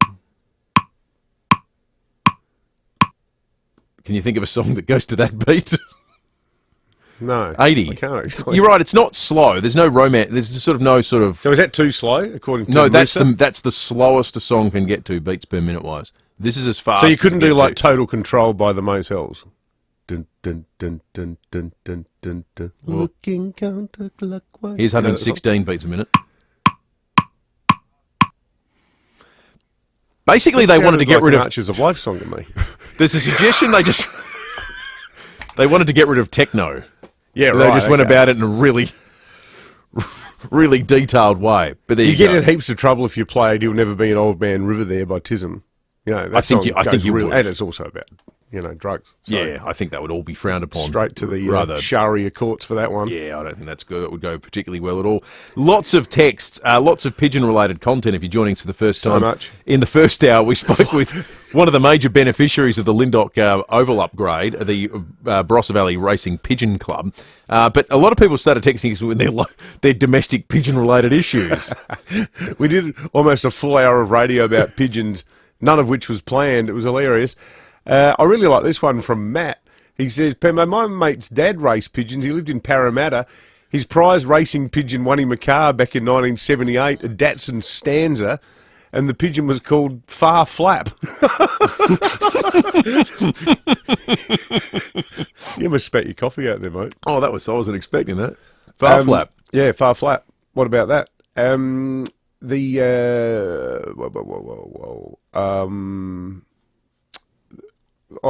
we go. Andrew from Rosedale. Can't forget the service pigeons provided during World War II, carrying messages across the channel. There's a great animated movie about it starring Ricky Gervais called Valiant. Also, pigeons are the subject of one of my favourite conspiracy theories. They were replaced post-war with drones and are spying on us for the government. Who would have thought pigeons would get so many listeners up and about first thing in the morning? Oh, we've got another one here. Brett and Brighton's called in. Morning to you, Brett. Good morning, how are you? Good, yeah, mate. good, thanks, Brett. I think I can solve your problem. He's staring us in the face. That old saying, cat amongst the pigeons. Yeah, well. Release some cats. Yeah, release the Yeah, cats. put some cats on the roof. Yeah, why not? Make it 5-star. They've got plenty of food and water in the gutters. Yeah, 100%. I guess the problem is then you've replaced all your pigeons with a whole bunch of cats. Yeah, wonder how many you'd need. Then what do you need to release to get the cats? Well, it's a bit like the old... A jungle cat. Cactoblastis moth, isn't it? Exactly. And then next thing you know, you're trying to stop the prickly pears with a moth, and then there's a moth plague, and then some bright spark says, well, maybe we can bring in some of these cane toads to eat all the moths. There you go. 9 after 7. Bizarre, truly bizarre. This is post-gather around Adelaide, folks. Yeah, that's right. Let's check traffic. Thanks to Luva House, the leaders in turning your outdoor space into a great entertainment area with an opening and closing route. Morning there at St Clair. Twisted traffic light due to a crash. Chiltern Parade near Addison Road. Modbury North, traffic lights flashing yellow there. North East Road near Golden Grove Road. Bridgehaven, Burstwater Main. North East Road near Carter Street. Speeds at 40. And slow for works at Plinkton at the moment. Marion Road near Maple Street for works. You'll find early morning cameras. Adams Road, Craigmore. And Bartley Terrace at Westlake Shore. Grab the team, hitch the caravan and head for the beach in the 7-seat Isuzu MUX. Visit your local Isuzu ute dealer today to discover the range. Adelaide's most accurate traffic on 5AA. 5AA Mornings with Matthew Pantelis. CEO of the Sandfall, Darren Chandler, is on the line. What a tremendous weekend. It was fantastic. Yeah, you're exactly right. I mean, it's a credit to the state for being able to work together to put on such a great show for the rest of Australia. The game's growing right across the state with new competitions popping up all the time. Matthew Pantelis. So many people here. Just fantastic. What a vibe in Adelaide. Weekday mornings from 9 on 5AA. Always Adelaide. You can do just about anything online. Shop, meet new friends, watch reruns of your favourite TV shows or movies. But there's one thing you should never do online, and that's your will. From the simplest to the most complex wills and estate plans, Donlan Lawyers can answer your questions and help carry out your final wishes. For wills and estate planning, visit donlanlawyers.com. Hindmarsh Square, Adelaide, and Ocean Street, Victor Harbour. Join over 60,000 Adelaide homes and say yes to lowering your energy bills with Yes, your energy saving solutions. To beat the summer heat, Yes can connect you with a new air conditioner thanks to the SA government initiative called REPS. Yes is offering eligible concession households a fully installed 2.6 kilowatt Rinnai system for only $8.99. Yes, $8.99. For T's and C's on this unbeatable offer from Your Energy Saving Solutions, go to yess.net.au. The magnificent Celebrity Edge is in Adelaide today as part of a 7-night Australian wine cruise from Sydney. So head down to Outer Harbour to check it out. It really is a magnificent ship and there's so much to enjoy. How's this sound? Iconic suites with infinite verandas, 29 restaurants, 29, bars, lounges, fantastic onboard activities and entertainment to ensure you'll experience an unforgettable adventure. And with an industry-first magic carpet that floats across 13 stories, providing spectacular views across the ocean, transforming from an innovative open-air dining experience to a full bar or space for live music, this ship is a true destination in itself. So see yourself aboard Celebrity Edge. Well, for a limited time only, you can receive 75% off your second guest on the Edge sailing in Australia next season. To find out more, visit Phil Hoffman Travel, pht.com.au. For those whose pool is the main feature of their yard, Walco offer a special mesh cover to keep debris and leaves out while making your pool area look stunning all through winter. Join the great cover-up and ask Walco about their stylish new mesh pool covers. Walco.com.au. Rosanna Mangiarelli here from 7 News. Join me and Will Goodings for Adelaide's leading news hour, 7 News, tonight at 6 o'clock. Ray White Business Sales. Business people selling businesses. Go on, touch base, search RWC Business Sales. David Penberthy and Will Goodings, 5AA Breakfast. 23 minutes after 7, Phil Curry in the nation's capital. Very shortly, we'll talk federal politics with Phil. But first, let's turn our attention to sport. Walco again at the centre of SA's biggest cover-up. Get your Walco Guardian pool cover right now. Rowie and Timmy were talking about comments from Lee Matthews, who complained about the Crows and Port getting an extra home game and that they should be made to play a showdown in Gather Round. Have a listen. You can't have your cake and eat it too. The two Adelaide teams can't continue to get an extra home state game just because it's Gather Round. And because, we already want the two showdowns. Well, that's great. If you want Gather Round, one of the showdowns should be part of Gather Round, because I tell you what, the other 16 clubs in the competition, they don't mind going.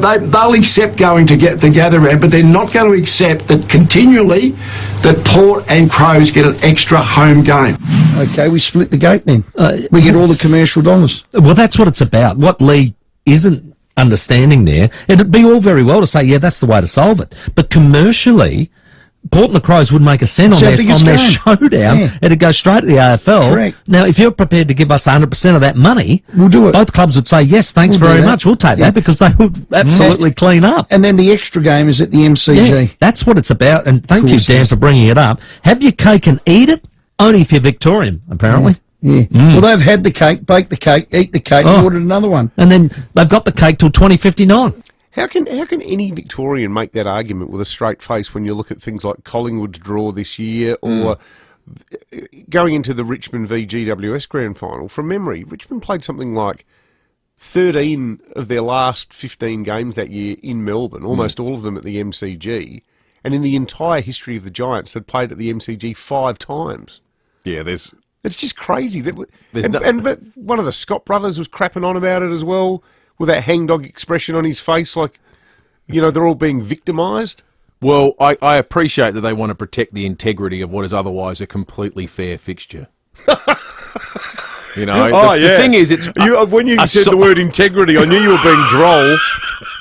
I mean, other than gather round, the entire thing is totally fair. It would unbalance the equilibrium. Level playing field. Of the AFL fixture, which of course is designed entirely around making sure everyone gets a fair and equal crack. Like if you're West Coast and Freo, you spend most of your life at 30,000 feet. Yet when Damien Hardwick was coaching Richmond, he used to complain they had too many games at Docklands. Exactly. We're sick of travelling. Right. We're sick of the travelling from Punt Road. Dead set. It is. It's crazy. You either accept, your two positions can only be, accept that the AFL fixture is not built around fairness. It's not built around a level playing field for the competition. It's built around maximising the gate and TV audiences, or change the entire thing and make sure everyone plays each other home and away every 2 seasons or something. Well, no, we're going to end up. You can't have both. But we're going to end up with so many teams that surely the solution soon is that we all play each other once, and then have another 3 rounds of something. We'll play each other once, and then the next year you reverse the fixtures. Yeah. So at least over a 2-year period, it's completely fair. Well, the SANFL, Australia's premier footballing code, everyone plays each other twice. Once at home, once and away. Doesn't get any fairer than that. You know what? And this might surprise you, but the SANFL, not the only league in the world that's determined. I can't think of any others that have solved the equation that to make it fair, you play home and away. Yeah. Hence the saying, home and away. Home and away. Yeah. It wasn't invented by the TV program. No. But it is increasingly meaningless in the AFL space. I just think it's what a joke. 27 after 8, 7, you may have your own views, 8223 0000, or you can jump on the Foodland Supermarkets Facebook and YouTube live stream and leave us your thoughts there. Coming up very shortly, Phil Curry in the nation's capital. We've got a jury trial we're going to conduct in a moment as well. You can get on board the jury trial, which is always a lot of fun. And then after 8 o'clock today, you might be excited to go along and see Chicago the Musical. It's coming to Adelaide for a limited series. And one of the stars of it, and indeed Australian TV, Pete Rosethorn, is going to join us on 5AA Breakfast. What is Louver House? Simple. Louver House turns your outdoor area into a stunning entertainment space with an opening and closing roof. With rain sensors, you'll keep winter out. And when you need to, you can let the light in, so you can be outdoors and entertain all year round. Best of all, they're manufactured right here in SA with options like LED lighting. But you be the judge. Find out more with a free design, measure and quote. See the light with Louver House. louverhouse.com.au. Need a forklift? Don't just get a forklift, get a Toyota forklift. Toyota is the world's #1 forklift brand, with a great range of pallet jacks, walkie stackers and reach forklifts, right up to their leading Toyota counterbalance forklifts. Legendary reliability and safety with cleaner, greener electric options, Toyota can tailor the right forklift solution for you. It's all part of the Toyota Forklift Advantage. For more, visit toyotamaterialhandling.com.au. Get a Toyota forklift. Now, we can all get caught up in the daily grind, but luckily you can always count on the family cook to take at least one thing off your plate. Whether you're feeding a family or cooking for one, the Family Cook are masters of meals and delivery. They make sensational family favourites using only the freshest local ingredients. I tell you what, I've been out to their kitchen and it's absolutely superb. It smells like your mum's house. It's just like the most beautiful home-cooked food. Their range includes dishes like nurturing chicken soup, shepherd's pie, pasta, salmon and roasts, along with modern dishes like teriyaki chicken, spinach and ricotta shells and Thai green curry. Desserts include apple crumble and much, much more. That's all good stuff. With large, hearty servings and so much variety, the Family Cook can please everyone from hungry tradies to fussy kids. They're also NDIS approved. Get your meals delivered fresh or frozen and take the stress out of mealtime Visit thefamilycook.com.au. We're with Bronte Manuel from Toop and Toop Real Estate. Bronte, I'm guessing the emergence of the internet flipped the property industry on its head. Before the internet, buyers used to view properties from a range of areas. Now they type in a specific suburb in their devices and the surrounding areas are practically invisible. When selling, what's the trick to making sure as many people as possible know about your home? At Toop and Toop, we have a very effective way of geo-targeting buyers, making sure the West Beach buyer knows about a suitable home in Fulham Gardens and the Medindi buyer is alerted to a home in Prospect. That sounds very technical. Why doesn't everyone do this? For 32 years, we've spent endless amounts of money on research and development. That's why we keep delivering record results for our clients year on year. To find out more, go to toop.com.au.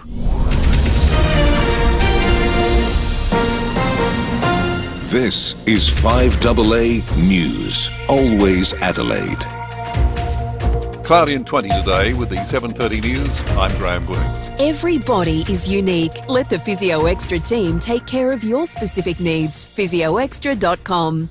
Adelaide has the least affordable rental accommodation in the nation. Just 0.83% of properties are available for rent here, compared with the national average of 1.11%. PropTrack says the crisis has worsened since COVID and won't improve until the rate of new houses being built rises dramatically. Supermarket customers are being warned prices aren't likely to drop anytime soon following the interim report of the Food and Grocery Code of Conduct. It recommends the code be made mandatory to protect producers from increasingly tight margins. Former Labor Minister Craig Emerson handed down the report.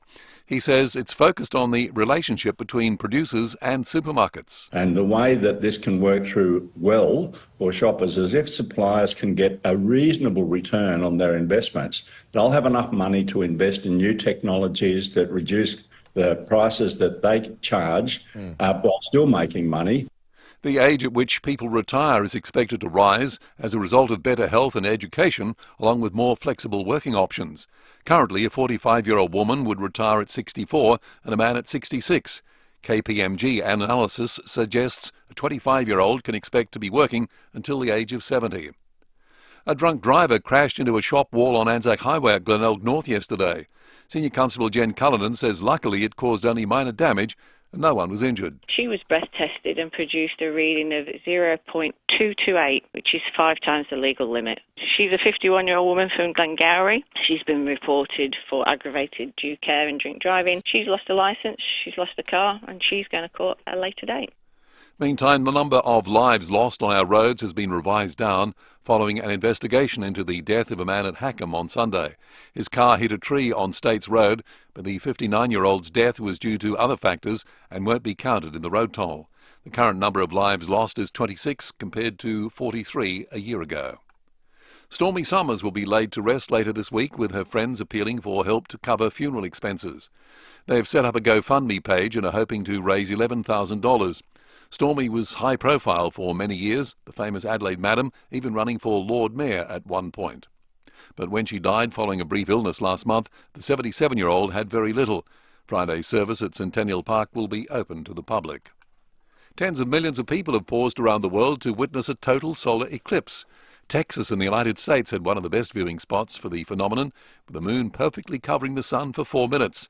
Astrophysicist Kirsten Banks has told Today NASA is using the opportunity to study the sun's atmosphere. With the moon blocking the sun perfectly, we get a great view of the atmosphere of the sun, called the solar corona, which we're still learning lots about. And right now there is actually a solar probe, the Parker Solar Probe from NASA, flying through this area. Australia will experience a total solar eclipse, but it won't be until July 2028. Now turning to sports news. Gliderol Garage Doors, adding strength, style and safety to your home. Gliderol.com.au. And now here's Tom Wren. Thank you, Graham. Adelaide midfielder Ben Keys admits there is great frustration at the club following the side's winless start to the season. The Crows are one of 4 sides without a win after their first 4 games this year and face the prospect of coming up against the undefeated Blues this Saturday.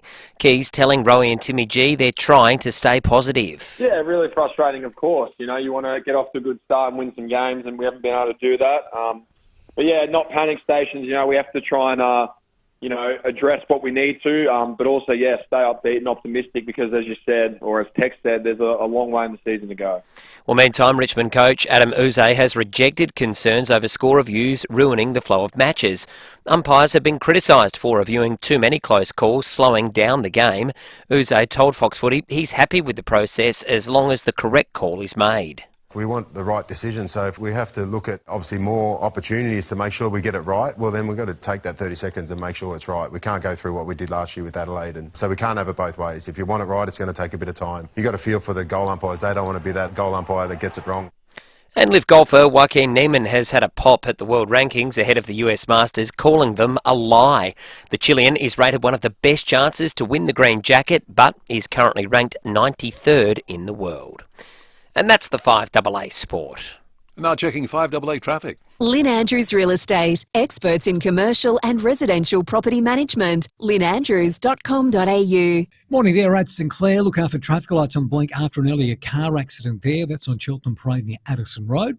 Slow going at Mount Osborne. The freeway up track's got a breakdown just near the Devil's Elbow exit, so pretty slow there at the moment. Getting quite busy South Road at Featherton, slow Brighton Road, Brighton, with a camera at Whites Road at Paralawi. You wouldn't operate a chainsaw blindfolded, so why dig without searching before you dig first? If you don't, you're digging blind. Search before you dig online every time. Adelaide's most accurate traffic on 5AA. And now the 5AA forecast. See any issue firsthand with AutoCam. Real-time video, direct to you from your Automasters technician. Cloudy and 20 today, tomorrow cloudy 21, Thursday 21 partly cloudy, Friday cloudy 21. Right now it's 11. More news as it happens on 5AA. Ray White Business Sales. Business people selling businesses. Go on, touch base. Search RWC Business Sales. David Penberthy and Will Goodings. 5AA Breakfast. 24 to 8. We've got a jury trial coming up very shortly. We're checking with Jade Robber, who's out on the road thanks to the great people at Dutton's, cruising around in a Volkswagen T1 Allspace searching for breaking news. Big thanks to Dutton's Volkswagen there in the Adelaide Hills, and then plenty more on the program after 8, including big breaking at 8, topical breaking at 8, I think, as well, that we're going to jump into. If you're building a house, you want to pay attention to it, because it's going to cost you a hell of a lot more. Yeah, that's coming up very shortly. But first, let's head to the nation's capital. Phil Curry is the political editor of the Australian Financial Review. Morning to you, Phil. Morning, fellas. How you going there, Phil? You must be enjoying the football. Oh, mate, the hand of God. The hand of God. Oh, what you mean, it was actual straight out and out case of cheating, is that what you're suggesting? No. Everyone forgets Fremantle got six goals from free ticky-touch wood freezing at the top of the square that weren't being paid elsewhere. So, no, bugger them. There's nothing I hate more than a football fan from WA. They're the worst, aren't they? They are. It just makes it all the better. Don't you the think umpire was never... No, that's second free, though, the dissent one. That was it. That doesn't bother me. I mean, they had a chance to get back in the middle and win it, but they choked. But the umps are never going to pick up a ball. We didn't even graze his arm, just blew his hair on the way through. But, you're never going to pick that up. You just got to suck on it. And, tough love. I loved it. Spirit of defence. I loved it. Yeah, I mean, they've been winning clearances all day. They could have got out of the centre and won it with 40 seconds to go, but they chose to have a sook, so there you go. Yeah, no, fair enough. Straw dogs. That's right. Hey, Phil, are we going to be calling AUKUS Jawkus, do you think? Oh, I hope not. Juckus. Juckus? Yeah. Orc juice. I don't know. No, it's I don't know.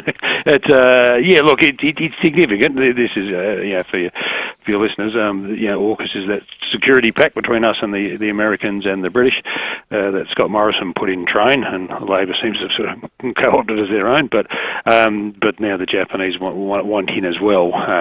So they're not doing the nuclear sub part of it, but they'll be doing all what they call the Pillar 2 stuff, sort of intelligence cooperation and, data and all these other, and, hypersonic missiles and all these other bits and pieces that this pact involves. So it's a sort of big step up, if you like, and it's no surprise. Japan is part of our regional alliance, but it sort of formalises that and has no doubt annoyed the Chinese.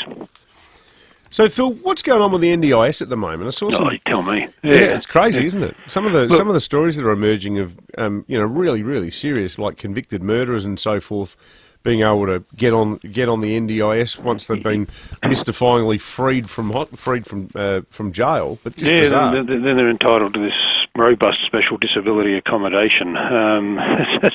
But look, the thing has just become the biggest. Well, it is not. It already is. It's the biggest pot of free money in history in terms of government free money. It's just the worst design policy ever. I mean, it's only 10 years old and it's already the most expensive item in the budget and growing. And unless they get on top of it, it's costing, I think, this year alone $42 billion. And unless they get on top of it, it will be $100 billion a year by early 2030s. I mean, that's how preposterous this scheme has become. And for a few reasons, and one is the sorts of waste, and it's just so open to rot. You can rot it as much as you like, but also just all the states sort of handed over responsibility for kids with early developmental disorders and autism and things like that. So it's just been completely flooded by especially young boys. It's no coincidence Australia now has the highest rate of autism in the world, because once you can get money for it, for the diagnosis. Well, this is it. I mean, you can get an autism diagnosis off the back of handwriting problems. Yeah, it was only meant to treat fine motor kids. skill challenges. That's right. I mean, it was only ever meant for kids with severely autistic kids. Totally. Who actually need assistance. But now, your kid can't speak fluent Hebrew at the age of 3, so they've obviously got a problem. And some doctor will write a thing saying, they put them on the NDIS, and once they're on, they don't get off.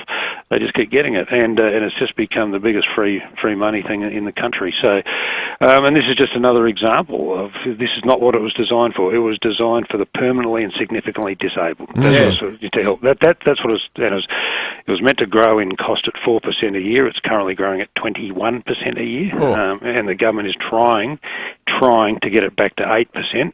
That is now the new, so double the original aim in terms of cost. But this thing, it's just not going to exist in another 10 years if it keeps going, if they don't get it under control. It's a combination of a very poor design by the Labor Party and a very poor implementation by the coalition, and the thing just allowed to run off the rails. Well, where do you start tightening it up, Phil? Is it legislation? Well, you've got to get the kids off it. You've got to get the kids off it. But how do you start that? Do you have to read? Is it rewriting definitions and?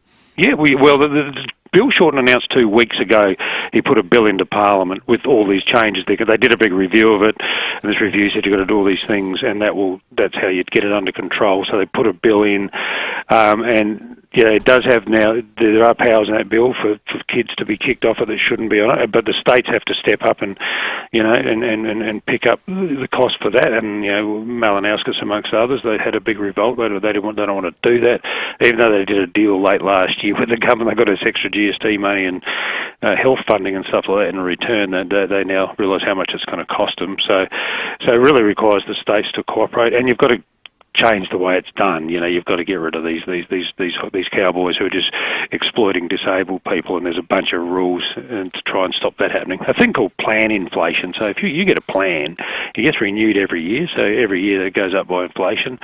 So this suggested moving plans to every 5 years and just giving people a lump sum of money that lasts for 5 years, and so you wipe out this thing called plan inflation, and that, along with all the kids on it, is one of the biggest cost contributors. So look, it's broken across the board, but the sad thing is it was set up for a good reason, and it's not going to exist for that good reason unless you get rid of all these people who shouldn't be on it. And these service providers, some of them are just shysters and crooks, and others are generally acting within the law, but the thing is so easy to rip off or make money from, that it's you put an NDIS sticker on a service, and then you pay 1,000% premium. You provide a plastic chair for a shower for someone, it might cost you $150. If it's an NDIS patient, you charge $1,000. These sorts of things, it just happens all through the system. So. It's almost like getting your car fixed when they say, "Oh, you insured."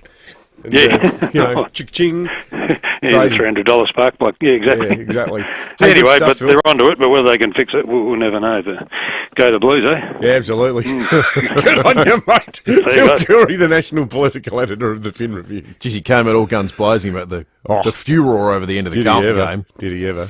I wonder if the shoe was on the other foot, how the old blue bagger army would have taken it. Not well. Umpires coming to the fore in the final seconds of the game to remind us that they're the real stars of the game, apparently. All right, let's head out on the road and catch up with Jade Robran. Morning again, Jade. Good morning, Will, Dave, our listeners. We've all experienced being stuck behind someone at the lights, looking down at their phone. Maybe you're guilty, maybe I'm guilty. Well, I'm in an area where drivers are going to get busted if they do just that. I'm out on South Road, just out the front of the Brickworks, where new mobile phone detection cameras are going to be switched on as soon as next week. So far, the new detection cameras, they've been installed at 4 locations, and this last one is expected to be finished in the days, maybe even pushing out to a week. There are 13 cameras in total in 5 locations, and they're putting them in areas that they're deeming high risk. So along Port Wakefield Road in Jepps Cross, South Road here, Torrensville, North-South Motorway and Southern Expressway. Port Road also at Hindmarsh is going to be the final location for cameras to be installed. Now, it is believed that the cameras are going to be shortly switched on for testing. Now, June will be the trial period, and for travellers, there's going to be a 3-month grace period from June to September where you will only receive a caution, a slap on the wrist, and now the fines after that, the penalty is going to be about $600. Now, the government have said that it's in a bid to stop driver distraction, which, as we know, I think if you drive around and just even look around, you see people's heads down all the time. For God forbid you miss out on a text message or a like on your social media. I went into the Brickworks and got the vibe of the area, whether people think it's a good idea or not, and it was actually a bit of a confessional that most people admitted to using their phone, but do believe that the cameras are a great idea. Anthony, are the cameras a good idea? Might be a bit risky. People might just use their phones while they're on the move rather than at the lights. Oh, okay, good thinking. Now that wouldn't be a good idea, would it? No, not at all. Ben, do you reckon it's going to deter drivers being on their phones? Yeah, I definitely think so, yes. Are they needed? Yeah, I think so. I mean, it's a distraction and it's obviously not safe and it's not a good thing to do, so yeah, I'm all for it. Right, do you think the cameras are a good idea? Yeah, I do. Do you see people on their phones all the time? Yes. Are you one of them? Yes. Oh, naughty. What do you search when you're on the phone? I don't search, it's just I might use Siri to make a call if I want to talk to someone before I get back to work. Do you think the cameras are going to stop people being on their phones? I don't think so, and I actually not use it, be honest, but if you have to, sometimes it's not about the cameras, it's just about the education. People got hooked onto these phones, and I see people, wherever actually they stop, wherever they get an opportunity, they're on their phone. Sometimes you miss a lot because someone on their phone, actually, who knows what they're doing. Because goodness me, you miss out on a text message or something. Oh, I don't think it's text messages about social media. Yes. They miss about some news about some, who knows, famous person. It's a great report, Jade. Thank you for that. I was just having a look at the cameras. I for some reason in my head, I pictured them being bigger and standing out from the sort of normal cameras. The signposting that they were sitting atop on the Foodland Supermarkets Live Facebook and YouTube live stream, I reckon that's on South Road, that one. They're just... You're not going to necessarily go past it and go, well, that's the mobile phone camera. The technology's pretty remarkable. I got no issue with them at all. Me the amount of times the lights go from red to green and there's someone in front of you and they're not moving, you see they've got their head down, or if you're driving along and suddenly someone just starts drifting. How often do you see people drifting in lanes? And how on earth can you drive something that weighs a ton of steel, 60 kilometres an hour, or 80 if you're on an expressway, or 100 if you're on an expressway, and think, I'm just going to put my head down and read something? Well, I told the story the other day that I saw it would have been a bloke in his mid-60s, early 70s that was in front of me in a car on Henley Beach Road, blew out a tyre because he drove going at 60 k's an hour into the median strip because he was looking head down on his phone. It's extraordinary. In front of me. It was, you could have been dramatically far worse. But that guy Jade spoke to, he said, I need Siri. You don't need Siri, mate. There's a thing called hands-free. Like most relatively new cars now, you can use Apple CarPlay. Yeah. Or you can There's just no use excuse the in a car hands-free. made in the last 10 years. No, because all phones have got Bluetooth. Yep. And you get in there, and I'm like, I do it, call mum. Calling mum. Hey, mum, it's Dave. Hi, dear, how are you? Like, I'm not using Siri. No, or you're interacting with the screen, which is legal and doesn't avert your vision as much. Well, there's a push button on the left of the steering wheel. Exactly. It's just a little voice thing. It's not, you don't need to, unfold your laptop and start typing or anything. All right, should we do a jury trial? Let's do it. In the criminal justice system, all defendants are innocent until proven guilty, either by confession, plea bargain, or trial by jury. This is one of those trials. New 38-storey tower next to Parliament House, standing alongside one festival tower, is going to dramatically reshape the Adelaide Skyline. Construction expected to start mid-2025, be completed within 2 years. We've had a stack of suddenly tall buildings pop up in Adelaide, heap of hotels. What was once, you could easily say, with the tallest building used to be the State Bank building. Geez, it's amazing to think back. Like the State Bank building was the be-all and end-all. Oh, yeah. And then, because it's such a symbol of what this state once was, after 93, after the collapse, and when old Dean Brown swept to power, winning 40 of the 47 seats in the House of Assembly, it used to be page one news in the Advertiser when there was one crane in the city. Now they're everywhere. And there'd be, you'd see these plans, Tower of Hope. That'd be the splash. Yeah. And there'd be like an artist's impression of how there might be two cranes on the, like it was like this sort of cargo cult. Well, they're building something. Tall buildings and skyscrapers aren't for everyone, though. We want to ask you this morning for the jury on 8223 higher or high enough? Do we need to put a ceiling on the height of Adelaide buildings? Is it damaging the way Adelaide looks? Would you like it to be more like a European city? They often have quite strict height limits, or do we need to go down the metropolis path, Melbourne style? Melbourne's a huge amount of skyscrapers. Sydney has skyscrapers. A lot of the Asian cities just build up. Are we Singapore? Should we keep getting higher or high enough? Let us know for the jury this morning. 8223 Give us a call. 38-storey building there next to the Parliament House that is going to be built. As confirmed this morning, but broken on Breaking at 8 last year. 8223 higher or high enough Adelaide's buildings. Let's check traffic and we'll get a jury verdict in just a moment. Thanks to Louva House, the leaders in turning your outdoor space into a great entertainment area with an opening and closing roof. Thanks, Will. At Dry Creek, a smash on the north-south motorway near the Porterville Expressway, delays inbound there. St Clair, twisted traffic light due to a crash. Cheltenham Parade near Addison Road. While at Mowbray North, traffic lights flashing yellow. North-east road near Golden Grove Road. First Waterman and Bridgehaven to look out for. North-east road near Carter Street with speeds of 40, and a camera at Jetty Road at Larks Bay. Craving a sweet treat? Head to Oporto and try out the new cookies and cream mousse for just $4.95. Limited time only, and only at Oporto. Oh yeah, Adelaide's most accurate traffic on 5AA. Thinking about a solar battery? Don't wait. Connect with NRG Solar and bring home a solar battery with a rock-solid 10-year warranty. Use the energy you generate during the day. Store some for later, reducing reliance on energy providers and putting money back in your pocket. See NRG Solar in their new premises at St Mary's. Bigger place, better space, some amazing people. Visit NRG Solar now at 1275 South Road or call 1300 858 160. It all started with a pen and paper 35 years ago. Lots of ideas and a ton of innovation. Nothing's changed. Beechwood Homes is still building stunning bespoke homes right across South Australia. Under construction right now is another Beechwood Homes masterpiece at Blackwood Park. This new display home will showcase Beechwood's dedication to cutting-edge design, craftsmanship and innovation. If you can dream it, Beechwood Homes can build it. Life's good. It's even better in a Beechwood home.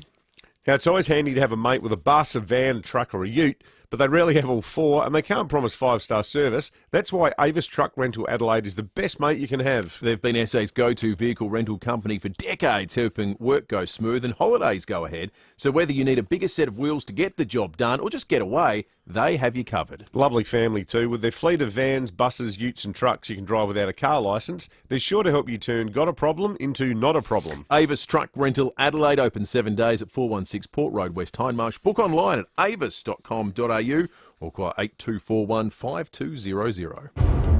It's SA's biggest cover-up, and thousands of pool owners all over South Australia are implicated.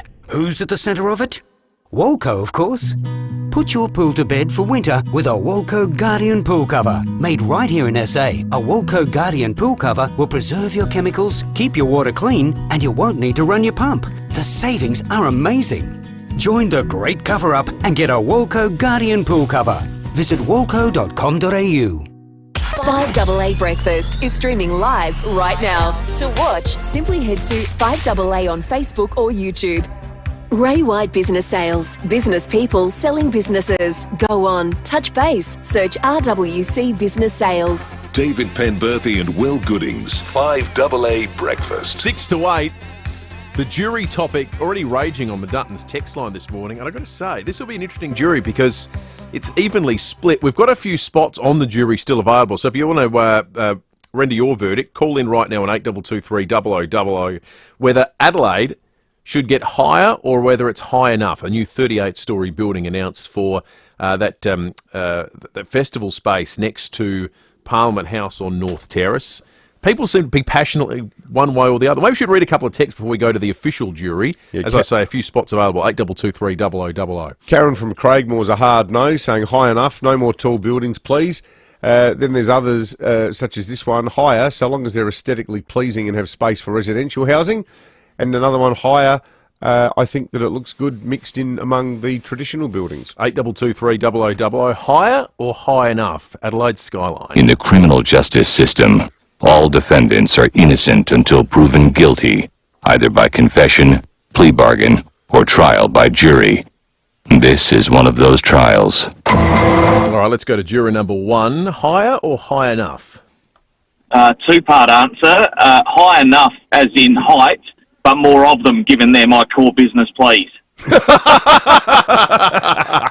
answer. That was we're happy with a familiar voice. And we're happy with vested interests. You know, Yeah, we don't totally. ask you to be impartial on the jury. No, exactly. Juror number 2, good morning. Good morning. Yeah, I agree. Let's go a little bit higher, though, because it is part of my work as well. Okay, so we've got all Adelaide's builders calling in this morning to be part of the jury. Do we not have an issue with flight passes, though? That's one of the questions. That's a good question. Yeah, there might be a ceiling. I mean, well, there is a ceiling, because I know when they talked about building the new Women's and Children's Hospital, I remember that was one of the things that came up initially. It's also one of the things that stops the city helipad, isn't it? Or it's used by critics of city helipads to make the case against them. Yeah, all right. Well, that notwithstanding, I like the fact that the jury's been stacked by the building community of Adelaide. That's excellent. Juror number 3, good morning. Good morning. Let's go as high as business and population demands, and as many as business population demands. I think the flight path question is about North Adelaide rather than the city. Yeah. I'm not Yeah, sure. okay. Yeah, okay. Thank you, juror number 3. This is good. Juror number 4, good morning. Higher. Adelaide has no tall buildings in the top 100 buildings of Australia. Yeah. None in the top 100. No, top 100. Well, there's so many. Yeah, they are. They really are metropolises these days, aren't they? Juror number 5, good morning. Hello, I say higher because I reckon with the Adelaide City Church we shall build a 40-storey church and we can all go in there together. What do you reckon? That's a lovely idea. A church with a capacity of 1 million. Well, we had an inflatable church here for the Fringe. That would be a tourist attraction. World's tallest church. Yeah. Where is the world's tallest church? Notre Dame Cathedral, would it be? No, there'd be one that was way older than that. Higher? It's in Germany, apparently. Is it? It's in Germany. I wonder if any of our listeners have been to it. All right. 158 metres. Juror number 6, good morning. Good morning. Why do we need it at all?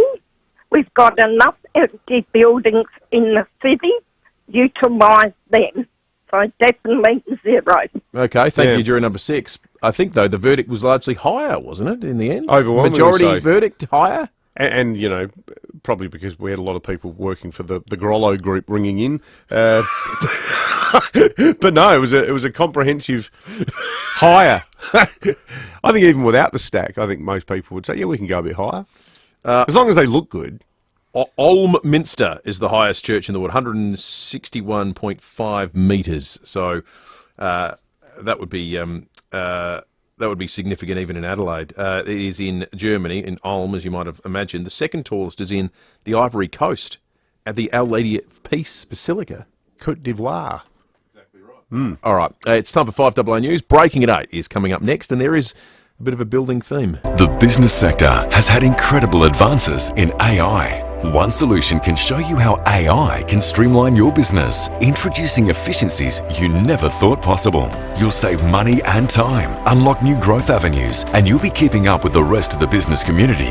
With AI and One Solution, you can innovate, optimize, and excel across every facet of your business. One Solution will show you how. onesolution.net.au, a Platinum Telstra partner. If you need to fix your pipes, call Precise. Call Precise. If your toilet's blocking up, call Precise. Call Precise. If your lights aren't turning on, or your hot water is gone, or a plumber or an electrician, call Precise. Precise. Precise Plumbing and Electrical. Call 1300 700 200. That's 1300 700 200. Precise Plumbing and Electrical. We're helping life flow. Or a plumber or an electrician, call Precise. Call Precise. Slow down. You in some kind of hurry? Yep, I felt like life was getting away from me. These new shoes are letting me catch up again. I just feel like I've got more energy. Well, they're worth it. Where'd you get them? At Gilmore's. They even measured my feet like when we were kids. I used to love that. Extra energy, hey? Ross loves it. He's heading to Gilmore's this afternoon. Maybe I should join him. How about you take your own husband instead? Oh, haha.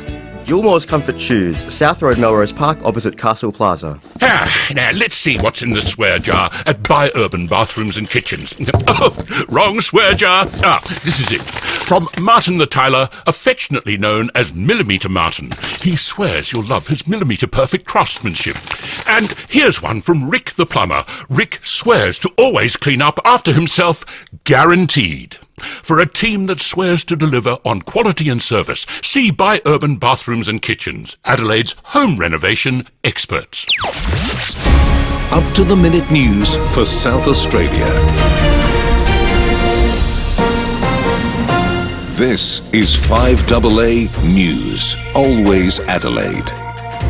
Cloudy and 20 today with the 8 o'clock news. Good morning, I'm Graham Goodings. Injured or living with chronic pain? Book an appointment at Physio Extra today. 6 locations. physioextra.com. Adelaide is the nation's toughest capital city to find rental accommodation. While the national rate has eased to 1.11%, the vacancy rate here is just 0.83%. PropTrack economist Anne Flaherty says there's little hope of reprieve unless housing supply is boosted drastically. The only long-term solution to this issue is to boost housing supply. I think that, the reality is with such little supply out there, we're going to see rents continue to rise very rapidly. So I think, anything that can be done to help support those renters who are in a really challenged position. A major change on the Adelaide Skyline, with one of the city's tallest high-rise buildings to be constructed by Walker Corporation next to Parliament House. The 38-storey tower will rise 149 metres and stand alongside One Festival Tower. Minister for Housing and Urban Development, Nick Champion, says the major development speaks to the growing confidence in South Australia. We've got a really growing economy, growing trade figures. We've got full employment, and that brings with it demand for office space. Co-located with the train station, close to public transport, close to the CBD. A peak social advocacy group is pushing for welfare payments to be increased as the cost of living rises. An Anglicare Australia report has found housing costs have gone up by 22% and grocery costs by 17%. Executive Director Casey Chambers says people on lower incomes are paying the highest price for rising inflation. This is yet another indicator that these payments are simply not enough. We're in a cost of living crisis, we've had inflation higher, and it's really time to see how that's affecting those who are most disadvantaged. Meantime, the Nationals are supporting a push from Woolworths for more companies to be included in a mandatory food and grocery code if it's legislated. The supermarket has hit back at an interim report making recommendations to protect farmers.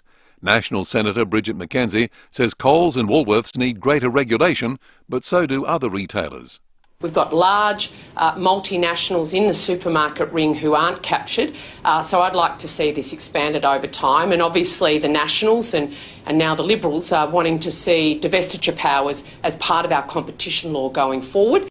Australia, the US and the UK have confirmed they're considering including Japan in part of the AUKUS military pact. Japan wouldn't be involved in the deal to provide Australia with nuclear-powered submarines, but it may be allowed to join part of the agreement focused on high-tech defence research. A GoFundMe page has been set up for Stormy Summers.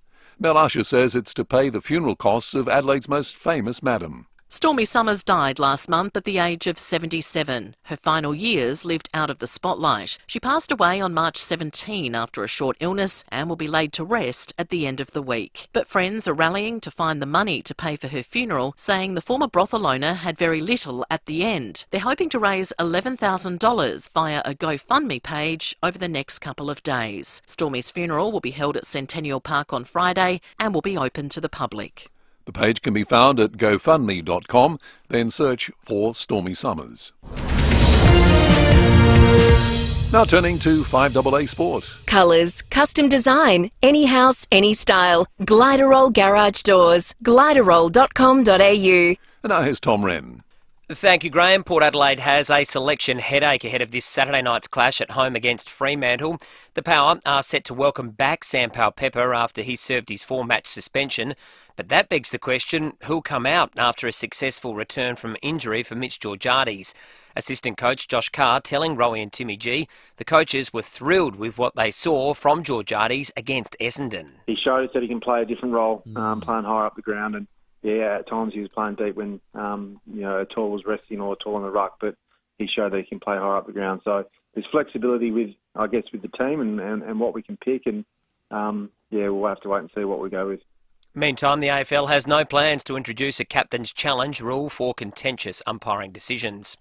Well, the first foal of Winx may not yet have a name, but it's sold for a staggering $10 million and was bought by a former co-owner of Winx at yesterday's sales in Sydney. To soccer, Everton looks set to appeal a 2-point reduction for breaching the EPL's profit and sustainability thresholds for last season. The penalty sees the Toffees sit just 2 points clear of the relegation zone with 7 games to play. Mixed results for a couple of Aussies in the opening round of the Monte Carlo Masters event, with Alexi Popram winning, but Chris O'Connell lost. And Australian Josh Giddey has finished with a 20-point triple-double in the Thunder's NBA win over the Hornets. And that's the 5AA Sport. Now the 5AA traffic. Lynn Andrews Real Estate, experts in commercial and residential property management. lynnandrews.com.au. Morning there, smash a Dry Creek to look out for. It's on the North-South Motorway just near the Port of Expressway interchange. Got a few delays at Mount Osmond with a breakdown on the freeway up track just near the Devil's Elbow exit, and a smash at St Clair today. Cheltenham Parade near Addison Road slowing things up. Cameras, Whites Road, Paralawi and West Beach Road at West Beach. Hungry? Head to Oporto for the new Bondi Strip Box. A Bondi burger, chips, 2 crispy chicken strips and a drink for just $15.95. Limited time only, and only at Oporto. Adelaide's most accurate traffic on 5AA. Another 5AA forecast. See any issue firsthand with AutoCam. Real-time video, direct to you from your Automasters technician. Cloudy and 20 today, tomorrow cloudy 21, Thursday 21 partly cloudy, Friday cloudy 21. Right now it's 13. More news as it happens on 5AA.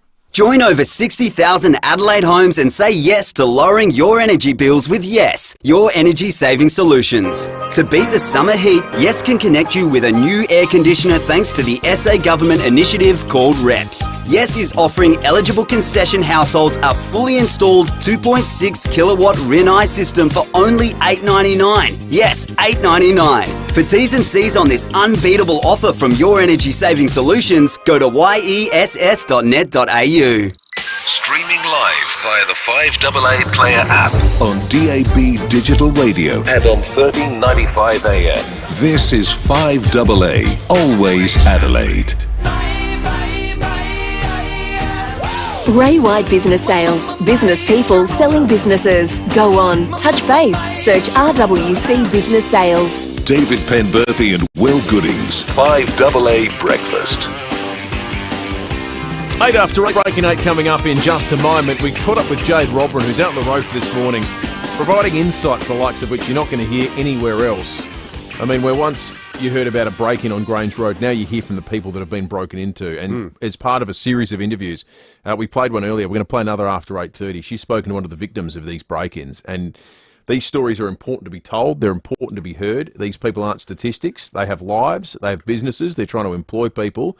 And they're being prevented from doing so by a degenerate criminal element that seems to just get away with it. We're going to tell another one of those stories after 8:30 this morning. After we spoke to Stacey Lee yesterday, first thing in the morning, Stace comes in here. We talk about the robbery that she and her husband had to go through. The Ties has done a great job covering that today.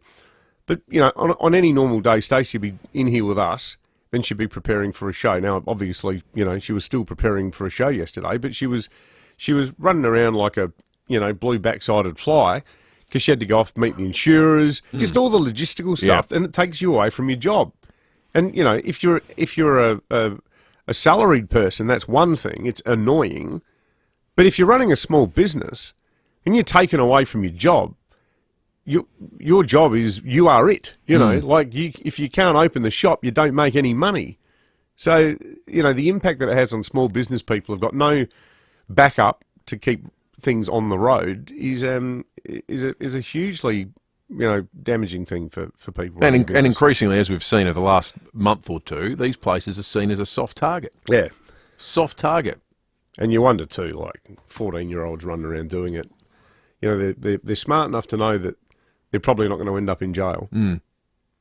Someone texted in earlier saying we should follow the passage of this one through the courts. Well, I don't think it would take that long.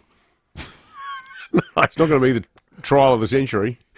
I like the people that, well, because we often get texts to that effect. And I can only assume that there are people that still hold out hope that they still might be meted with some sort of thing that people call justice. Because there's no point following it through. We know what's going to happen. Yeah. No, it's all hugely predictable. All right, it's time for breaking note. Well, the Master Builders Association will today be releasing its construction and building forecasts. Now, the figures contained in this report are really alarming in the midst of a housing crisis. It's going to show two things: a collapse in new home starts over the coming 12 months, but also surging costs for new home buyers, particularly as a result of the looming National Construction Code known as the NCC. Will Frogley is the CEO of the Master Builders Association, and he joins us now for Breaking at 8.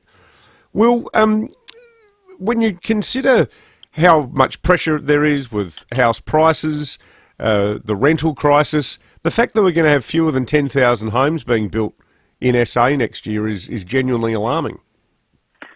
It's definitely alarming, Pembo, and it's not because there's a lack of demand. You know, we see this reflected in how tight the rental market is, for example.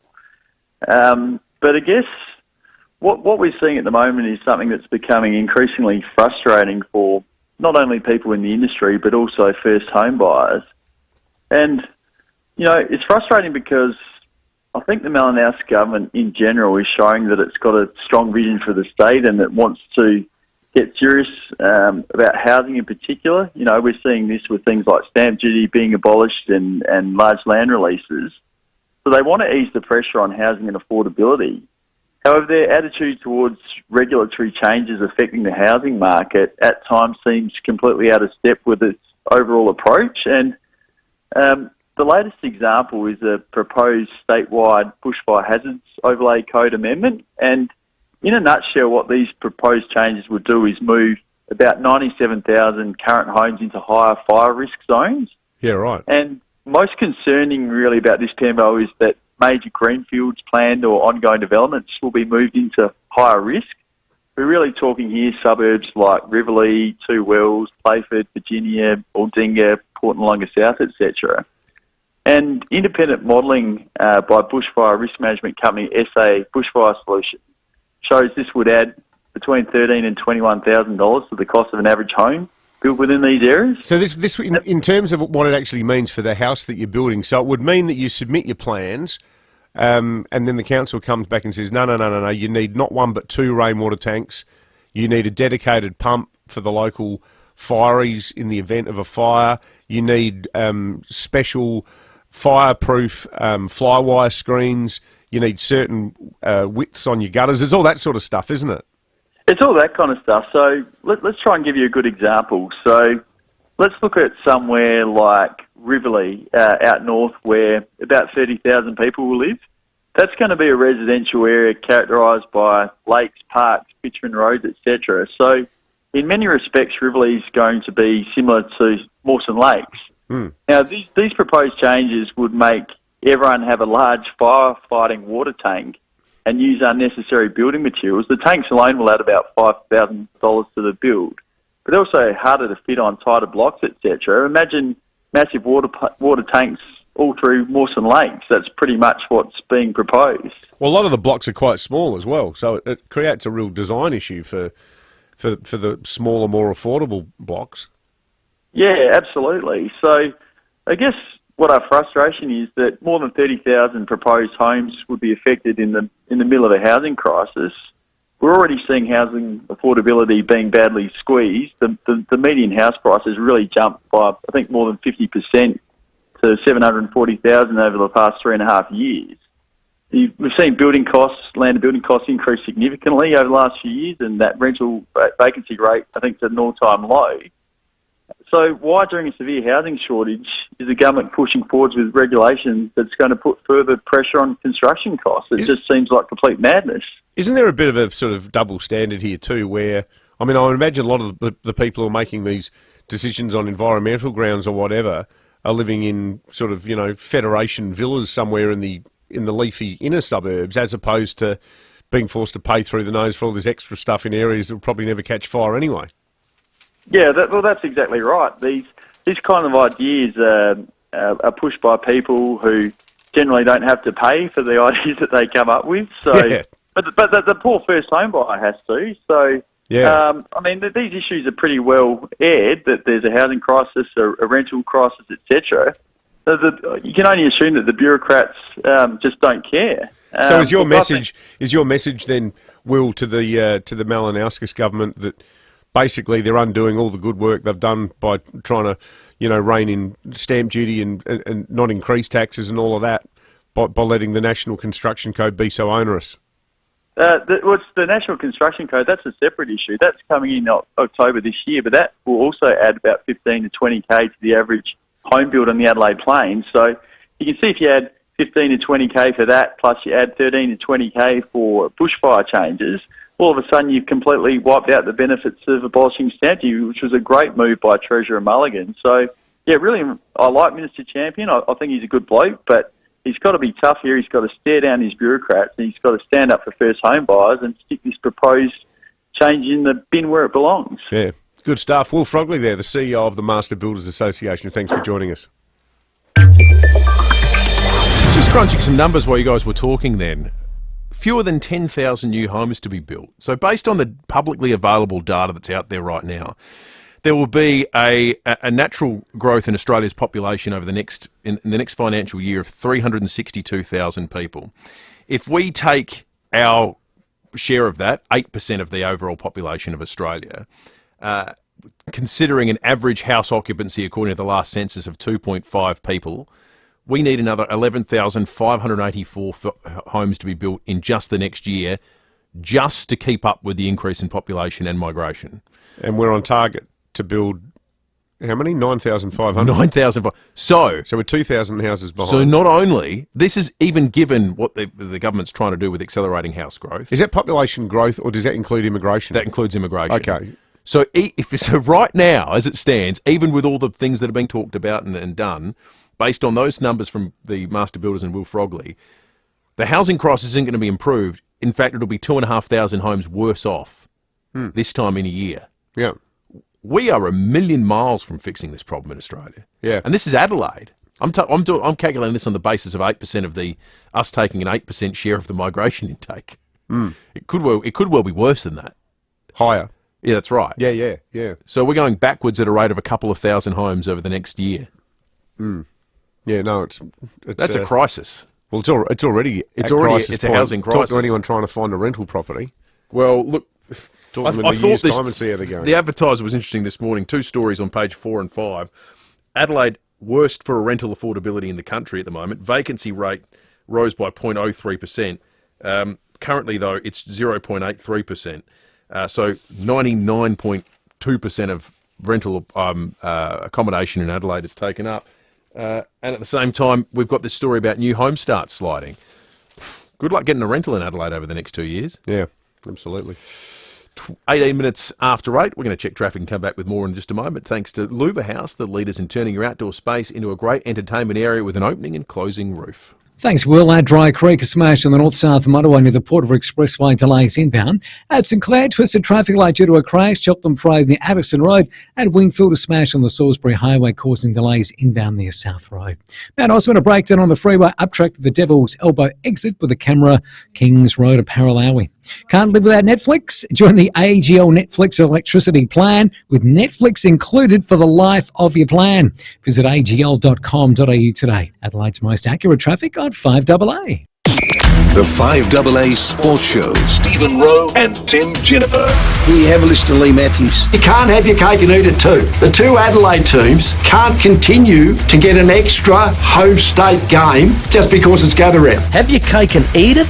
Only if you're Victorian, apparently. Yeah. Well, they've had the cake, baked the cake, eat the cake, and ordered another one. The 5AA Sports Show. They've got the cake till 2059.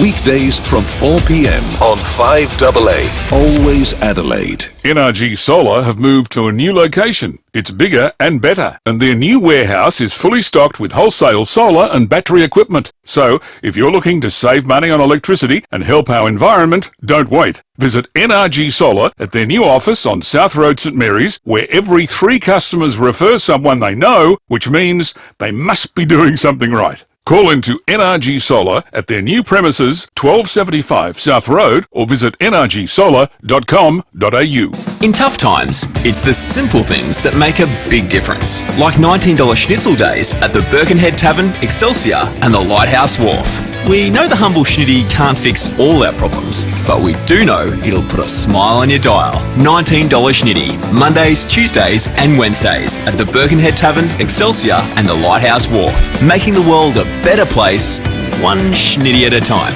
Got to start somewhere. You just know it's a Barreau Hotel. What's on your bucket list? Skydiving? Swimming with dolphins? Hot air ballooning? Before you plan a bucket list, plan your will with Donlan Lawyers. A will, power of attorney and advanced care directive speak for you when you can't. It means you and your loved ones will be taken care of. Visit donlanlawyers.com. Put it on your bucket list.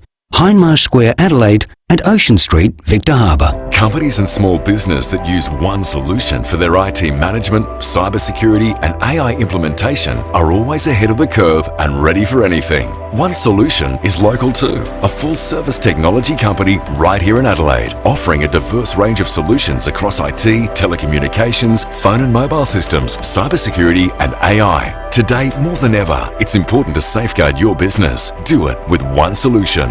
onesolution.net.au, a Platinum Telstra partner. If you need to fix your pipes, call Precise. Call Precise. If your toilet's blocking up, call Precise. Call Precise. If your lights aren't turning on, or your hot water is gone, or a plumber or an electrician, call Precise. Precise. Precise Plumbing and Electrical. Call 1300 700 200. That's 1300 700 200. Precise Plumbing and Electrical. Local and experienced trade specialists. Or a plumber or an electrician, call Precise. Call Precise.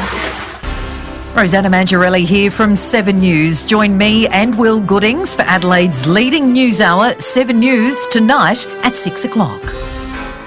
Ray White Business Sales. Business people selling businesses. Go on, touch base, search RWC Business Sales. David Penberthy and Will Goodings, 5AA Breakfast. 22 minutes after 8. Prime Minister just fronted a press conference with the Defence Minister in Canberra. You'll hear a bit of that after 8:30 on the program this morning. We'll also hear from a shop owner that was broken into by a gang of young thieves on Grange Road.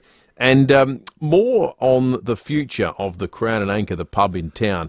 The story about which is less about the Crown and Anchor than it is about an issue that we quickly learned, and I think the major parties did too, informed the Green vote in the seat of Dunstan, this issue of development in the city and indeed in the surrounds of the city. We'll talk to Robert Sims from the Greens about that just before 9 o'clock today. But first, exciting news for fans of Chicago the Musical that's coming to Adelaide to play at the Festival Theatre from the 4th of August for a limited season. Huge demand. It's been a great success in terms of, well, I mean, it's one of the all-time classic great musicals, isn't it? They've extended the season out until August 31, so there's going to be more tickets available if you've missed out, and if it's something you want to get along and see. there's a new opportunity to do so as of today, and you get to see our next guest, one of the stars of Australian screens, both big and small, Pete Rosethorn, who is in Chicago the Musical. Pete, good morning to you.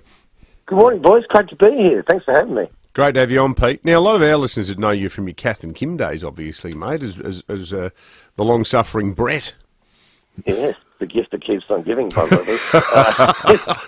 Never goes away. Are you the sort of actor, Peter, that sort of sometimes resents the fame that a singular role has got? I mean, you're famous for so many other things, so you're perhaps not the best recipient for this question. But like we see Miriam Margolyes, lamenting almost her Harry Potter fame. Do you ever feel about Kath and Kim that way? I'm just happy to be in the game, man. Happy to be still swinging. Some 40 years, So no, I don't. It all comes with great love and joy. So if you've spread that sort of thing around your lifetime and you've had the chance to do it, it's a very lovely thing, I reckon. So, and I can be on stage. The other night I was on stage. I just finished my song, and some dude yelled out, "Come on, Freddie!" I've got an American accent. I've got a costume on. I've been on stage for half an hour, and I still think I'm Brett. Jeez, let it go, bro. It's like you're being stalked. Like I said, it comes with great love. Stalked by one of your own characters. So tell us about your involvement and your role in Chicago, Peter. Okay, so his name's Amos Hart. He's married to the woman who's the murderer, and he sort of covers for her early on, then folds like a pack of cards, and she goes to jail, and he has to raise the funds to get her out, get her to the best lawyer in town, which is kind of the crux of the movie and the sort of stage play and the movie. But, so he's like a 1920s Bretty. He's just this really nice guy who's married the wrong girl. So he's a kind of really beautiful, soft, gentle sort of character, and he sings a song called Mr. Cellophane because he perceives himself as invisible to the world all the time. So he's sort of got a bit of a melancholy about him. It's just a beautiful part to play, and it's really well written. So I sort of leave the thing a hero, so people kind of just love me at the end of it. I've hardly done anything. Most of the time I've been backstage watching footy on my iPad.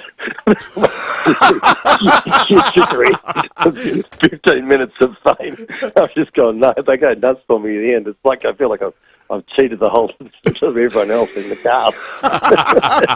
Like you, Warlow. Take that, Warlow. Take that, Ventura.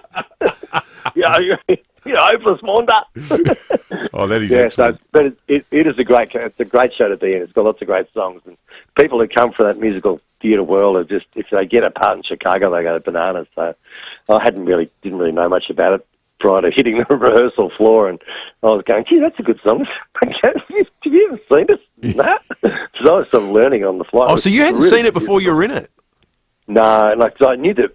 And the movie was out, and I don't like seeing things other people do the thing I'm going to do, because I kind of think, oh, I can't be that good, or geez, I can steal that, or whatever. So I just sort of let it unfold as a piece of work, off the paper, and it's a really interesting way to work, and so you don't get influenced by anything, and you get because everyone was so good on the floor, like the dancers and the singing, and so amazing. It's one of the great joys of being in a musical, is being in a rehearsal room. It's quite small, and everyone's singing Phil Pelt. It's like, wow, these people can really sing, like a serious talent. So, well, it's been running for years, hasn't it? It's like one of the longest running musicals, or the longest running musical, isn't it? 27 years in New York, so it's a long time. And it sort of goes with a certain look. Our production has the same look as the New York production, the Broadway and West End. And so there's kind of like a template. So you go, this is where you stand, this is what it looks like, away you go. This is the song. And but because by nature of people's personality, they bring different things to the performance of it every time. So it's a great musical. It really is great fun to do. It's great. We're looking forward to you coming to Adelaide in August with that exciting news this morning that there are some more tickets available at ticketek.com.au, or you can phone 131 246, chicagothemusical.com.au. Peter Rosethorn, thanks for joining us. Cheers, Peter. Absolute pleasure talking to you, boys. Thanks a lot. See ya. When you're a market-leading builder like Regent Homes, you never rest on your laurels. It's why Regent Homes is South Australia's only builder offering 3D virtual reality technology in their Envision Design Studio. At your first design meeting, you'll walk through your home in virtual reality. It's a wow moment, enriching your experience so you can make the right design choices from the start. Regent Homes, innovative design, real elevated living. Visit regenthomes.com.au. Hey, you in the car. If your next service is due, just remember that Mawson Lakes Mazda has your back.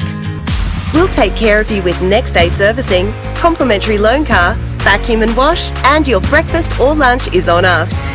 Your car gets the love too, with our state-of-the-art service centre brimming with top-trained mechanics. At Mawson Lakes Mazda, we'll look after your car and look after you. Mawson Lakes Mazda, just a short drive from the city.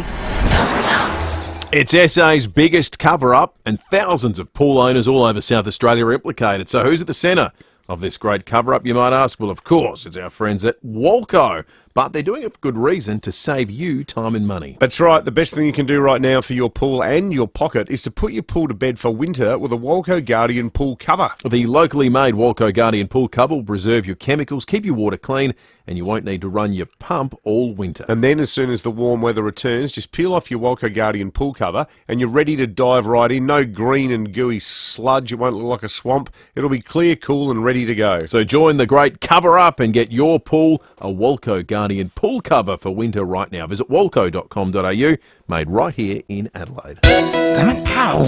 What's wrong, Bob? Ow, these shoes are not as comfy as they used to be. Well, they've got to be 15 years old, and they look like... These are my favourites. I reckon they're 15 years old. No kidding. They used to feel so nice on, like slippers. I think my feet have changed. I wish something else would change. Bob, let's go to Gilmore's and get some comfy new shoes. They'll measure your feet and fit you in something really nice, like a casket. Sorry, what was that? A basket. We'll need a basket. Gilmore's Comfort Shoes, South Road, Melrose Park, opposite Castle Plaza. 5AA Breakfast is streaming live right now. To watch, simply head to 5AA on Facebook or YouTube.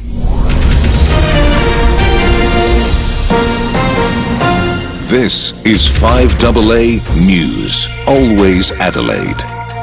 Cloudy and 20 today with the 8:30 news. I'm Graham Gooding. Everybody is unique. Let the Physio Extra team take care of your specific needs. PhysioExtra.com.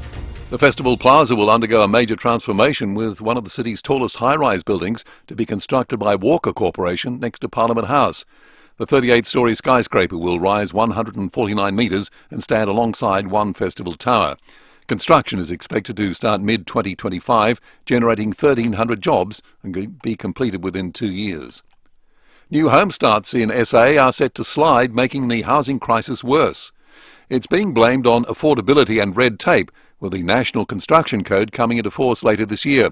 Will Frogley from the Master Builders Association says it's not what the industry needs, especially with the current rental shortage. I think the Malinowski government in general is showing that it's got a strong vision for the state and it wants to get serious about housing in particular. You know, we're seeing this with things like stamp duty being abolished and large land releases. So they want to ease the pressure on housing and affordability. However, their attitude towards regulatory changes affecting the housing market at times seems completely out of step.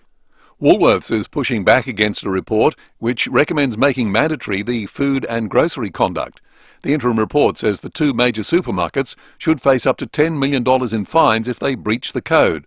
Woolworths says the code should be applied to other major retailers, including Amazon and Costco. Reports author Craig Emerson has told Today he won't rule that out. We're going to do further consultation with stakeholders between now and the release of the final report.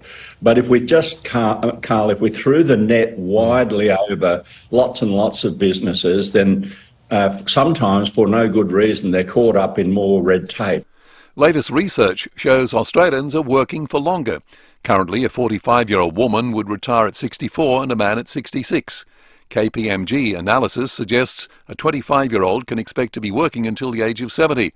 Council of the Ageing Chief Executive Patricia Sparrow says there are various reasons people are giving up work later. We know from older people that a lot of them want to work either for financial reasons, people on the pension are doing it tough, they want a little bit of extra income, or they're actually finding that they still want to be able to contribute. A drunk driver crashed into a shop wall on Anzac Highway at Glenelg North yesterday.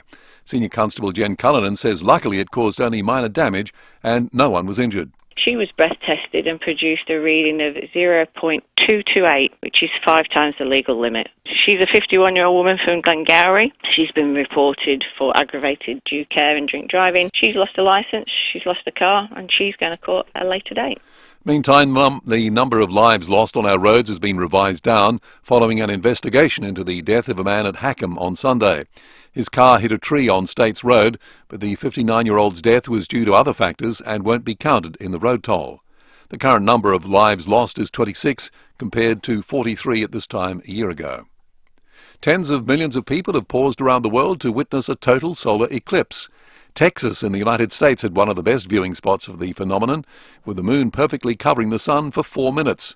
Astrophysicist Kirsten Banks has told Today NASA is using the opportunity to study the sun's atmosphere.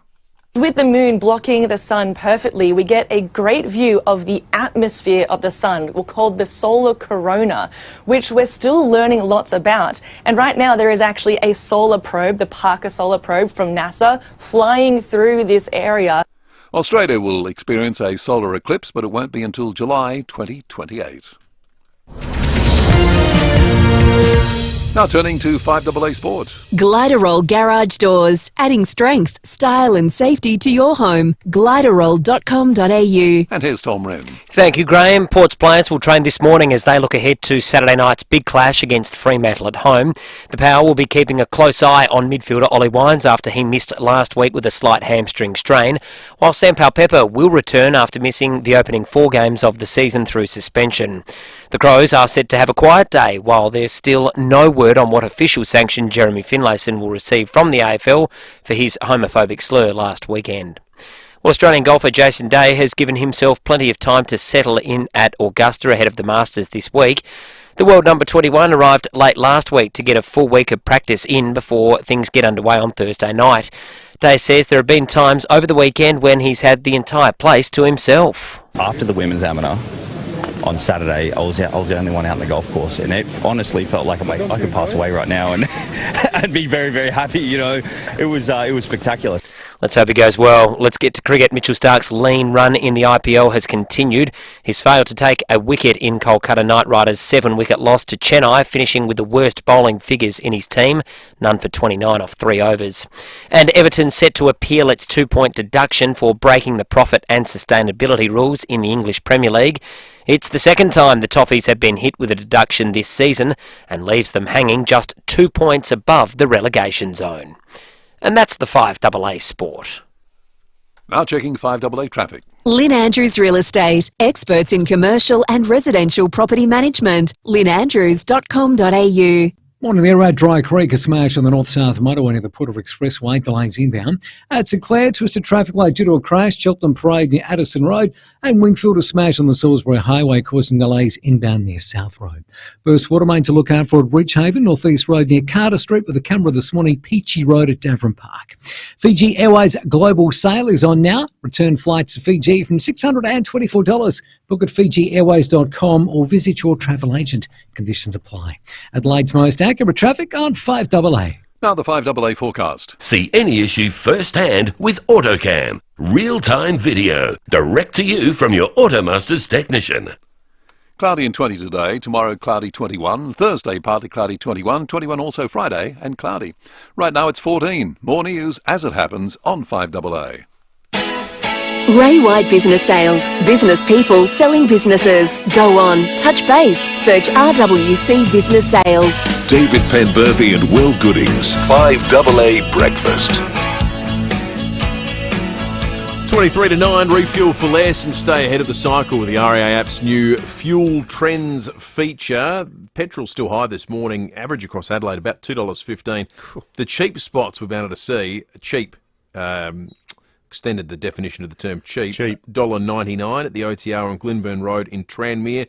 The best $1.90 at the Ampol Kilburn Road on Kilburn at Grand Junction Road.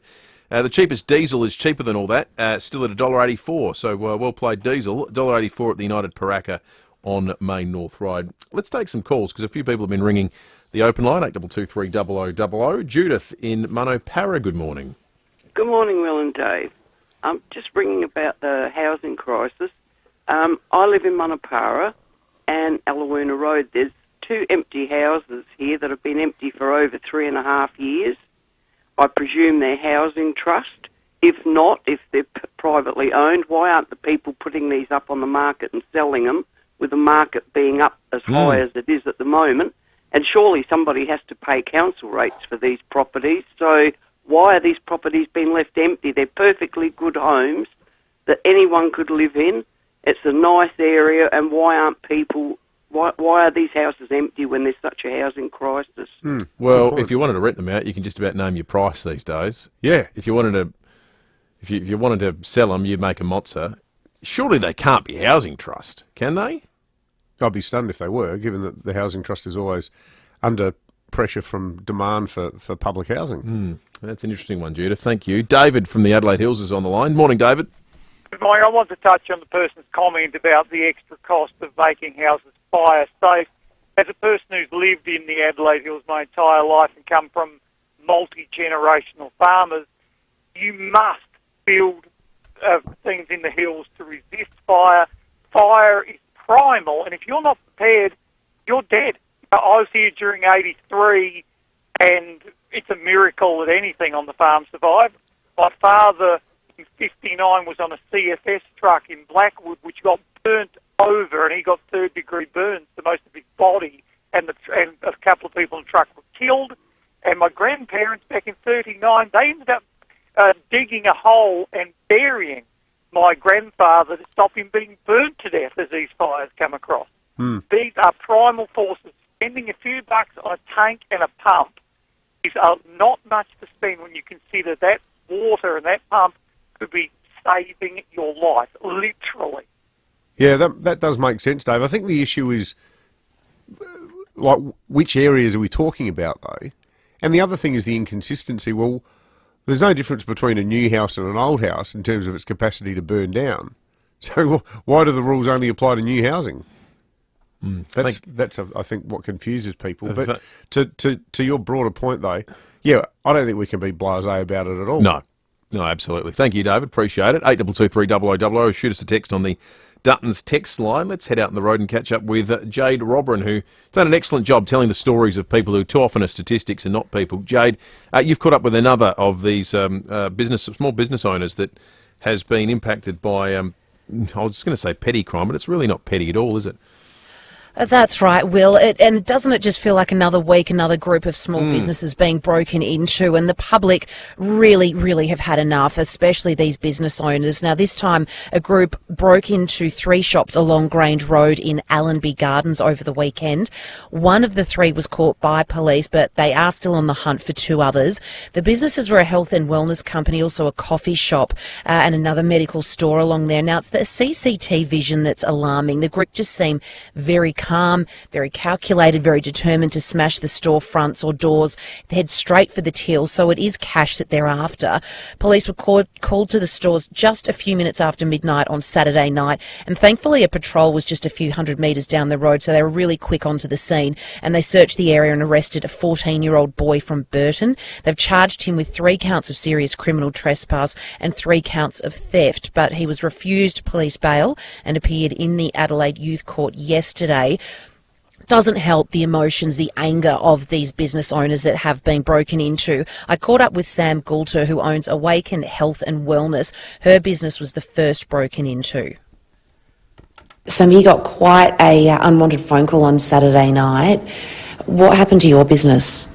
So we had 3 vandals smash through our glass front door using a sledgehammer and then kicking it in. They entered the reception space and stole around $250 of cash and a spare iPhone. They spent some time knocking that door down. The vision's quite confronting, isn't it? It really is. Even just seeing them approach the building, hooded up and masked up, that alone was really terrifying, let alone then see him take a sledgehammer to the door. Really confronting and really quite frightening.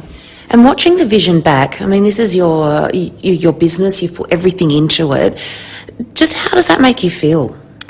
It makes us feel really quite angry that people think they have a right to walk around and to break things that people work so hard to achieve and to build. We really do put a lot of attention to detail and love and soul into this business, and to arrive to see that literally shattered. So it's really quite angering, frustrating. You really don't know what to do and where to go next to actually keep yourself and your business safe. Do you feel like it was a random attack? I do feel that it was random. I don't feel it's anybody known to us, but to see them targeting so many businesses along Grange Road, that tells us that they're targeting the area for sure. So Saturday night you were broken into, the early hours of Sunday morning, and then across the road you were just saying Lily, who owns a deli, was also targeted. Do you know what happened to her business? Yeah, so it's around 9 p.m. on Sunday night that one of the same vandals that had been at our place, not even 24 hours before, was smashing in her glass door. My understanding is that her entire till was taken, and that there's further damage to her shop front as well. I could use another word, but the cheek of them to come here and then go across the road within such a short amount of time says a lot, doesn't it? It really does, and I think that it just reinforces that idea that these kids are desensitised to the ramifications of what they're doing. They've got no idea the impact it's actually having on the people that they're targeting, and they just don't understand, I think, the extent of the damage that they're causing and the risk that they're taking for a couple $100 and an old phone. It just doesn't make sense to me why they're doing it. So for you now, will you keep soldiering on? Yeah, we will. Look, we were really lucky in that the main damage was just our glass front door, so we had to get an emergency glazier out early hours of Sunday morning to have that fixed. Home for a couple of hours sleep after a very sleepless and long night, and then we were luckily able to open as usual yesterday on Monday. So we will get back on track in terms of the functioning of our business, but it certainly put some worry and some fear into us, even just being here at work into the later hours of the night, particularly coming into winter when it's darker. That will probably stick with us through this winter, and we won't always feel safe being up here, unfortunately. If you could front them, look them in the eye, what would you say? I'd really ask them to just actually take a step back and think about the people that they're impacting. Some of the businesses that have been targeted weren't as lucky as us, and things like this actually can turn a business in a completely different direction, and sometimes they can't come back from things like this. So I'd really urge them to just consider the humanity of other people in society, and realise that it's not theirs to take. They can make better choices, and there's support out there for them if they need help in actually finding that better path. It's a great interview, Jade, and we appreciate you going out and getting it for us this morning. It just struck me, him listening to that business owner there, Samantha. These incidents are so often a meeting between the two extremes of society, aren't they? Yeah. People that have taken a risk to employ people and add to the economy, and those that will never contribute a damn thing. Well, this is it, and that's why I thought Samantha's comments were incredibly sort of generous and compassionate. She's not baying for blood or retribution, but she's talking about the path that they're on. But how do you get them off that path? And I think part of it needs to be the threat of genuinely harder penalties, life-altering penalties. Where you are actually going to end up, even if it's a month in jail, in a juvenile detention centre. I don't know. We habitually get texts from listeners of a certain generation, older people, who have said, I actually, as a kid, I got a clip behind the ear from a cop. Or we've even had texts from people saying that they actually were briefly jailed for, alcohol-related behaviour or for shoplifting. But it just feels like we're increasingly living in an age without consequences. Let's take some calls. Sandra's on the line. Morning, Sandra. Good morning, boys. I do not understand why people leave cash in cash registers overnight. I'm retired now, but I've been in business all my life, the last one being a charity shop, and we did have a break-in, and they didn't get any cash because there was no cash lying around. And we were told and we had a safe, or we'd hide the money, we'd put it somewhere where they couldn't get it. But we were told by the police on the last break-in to get the cash register drawer empty, obviously, and stand it up on the counter so people could see there's nothing in there. And they'll just go on to the next one. Why do they leave cash in cash register drawers overnight? But why do we live in a society where the onus and indeed conversation ends up being about the behaviour of the person who owns the cash register? Well, that's not the point. That they will go wherever it's easiest to get cash, and if they can break a window, walk in and get a few $100s cash, they will. Yeah. But if you take that temptation away, you put temptation in their face, and young people will take it. You take it away, and they won't bother. They'll go to somewhere else that they can see. They can't see that there's obviously no cash on them. I don't know, Sandra. I feel like if you put temptation in front of most young people, I think if most young people found a handbag on the side of the street, they'd go and hand it into the police because they've been brought up properly. Their parents know where they are at all times, and they've got decent role models. It's the problem here is the people who just only know the criminal life. Yeah. John in Paralawi, good morning. Yeah, good morning. How are you? Good, thanks, John.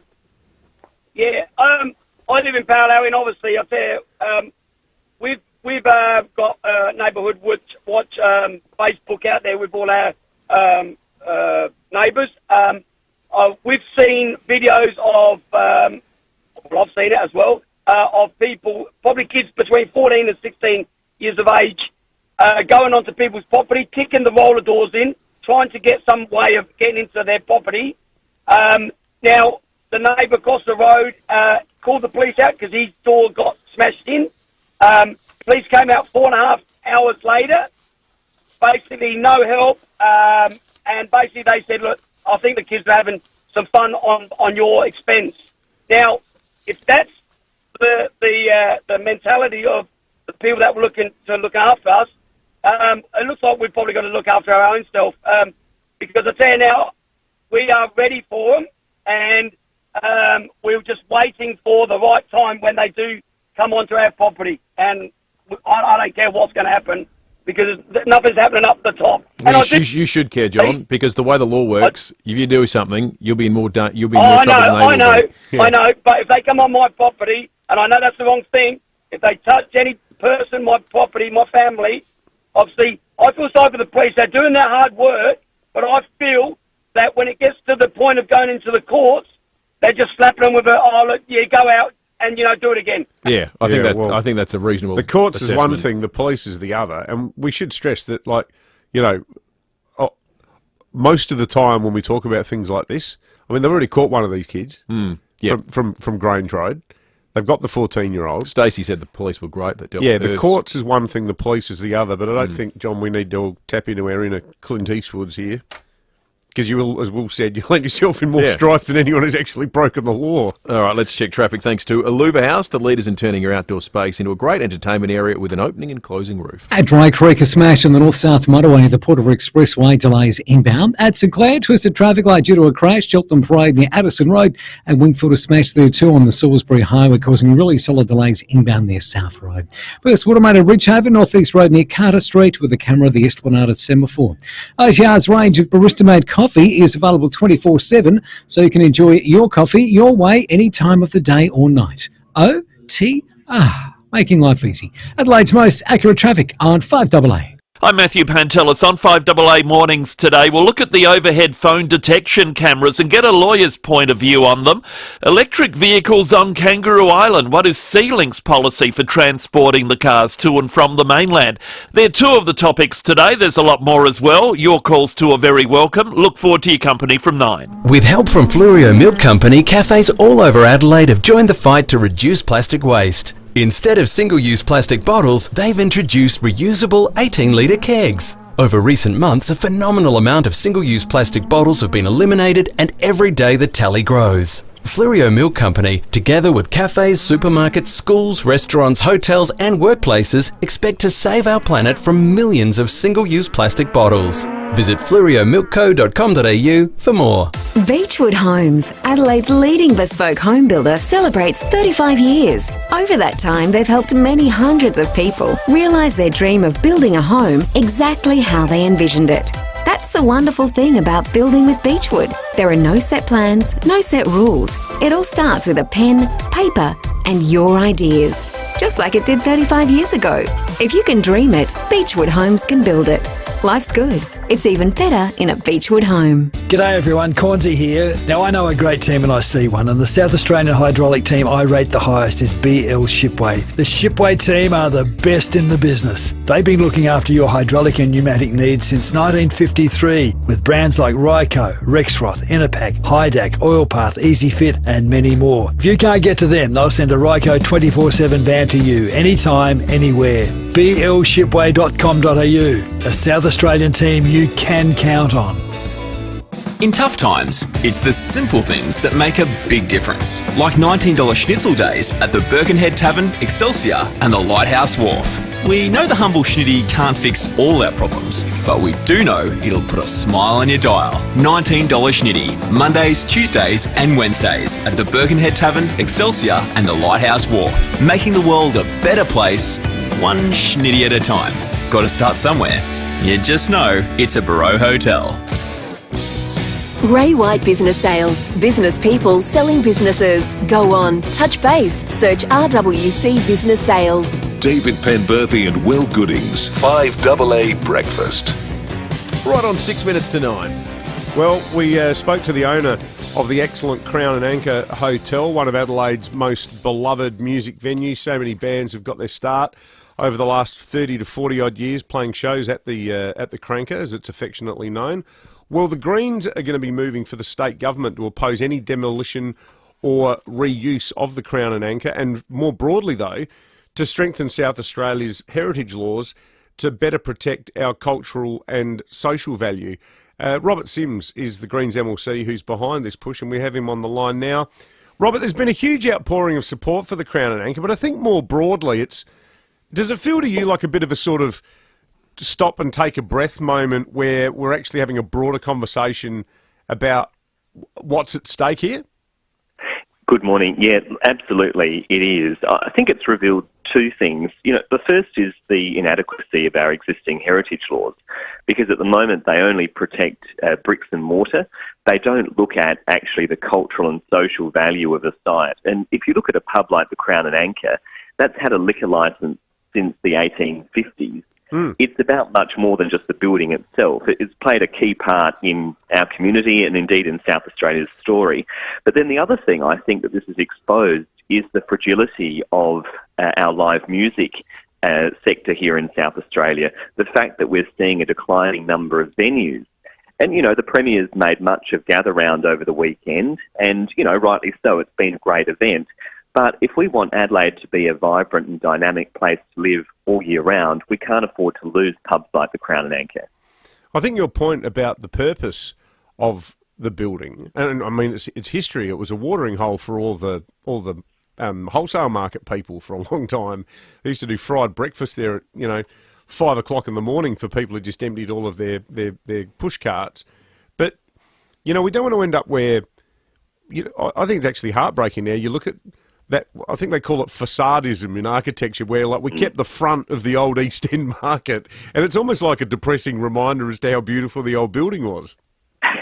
Exactly, and actually that's one of the big problems with heritage. I mean, there's no point just protecting the front, and as you say, that the facadism, you go inside and it's been turned into an office tower or student accommodation.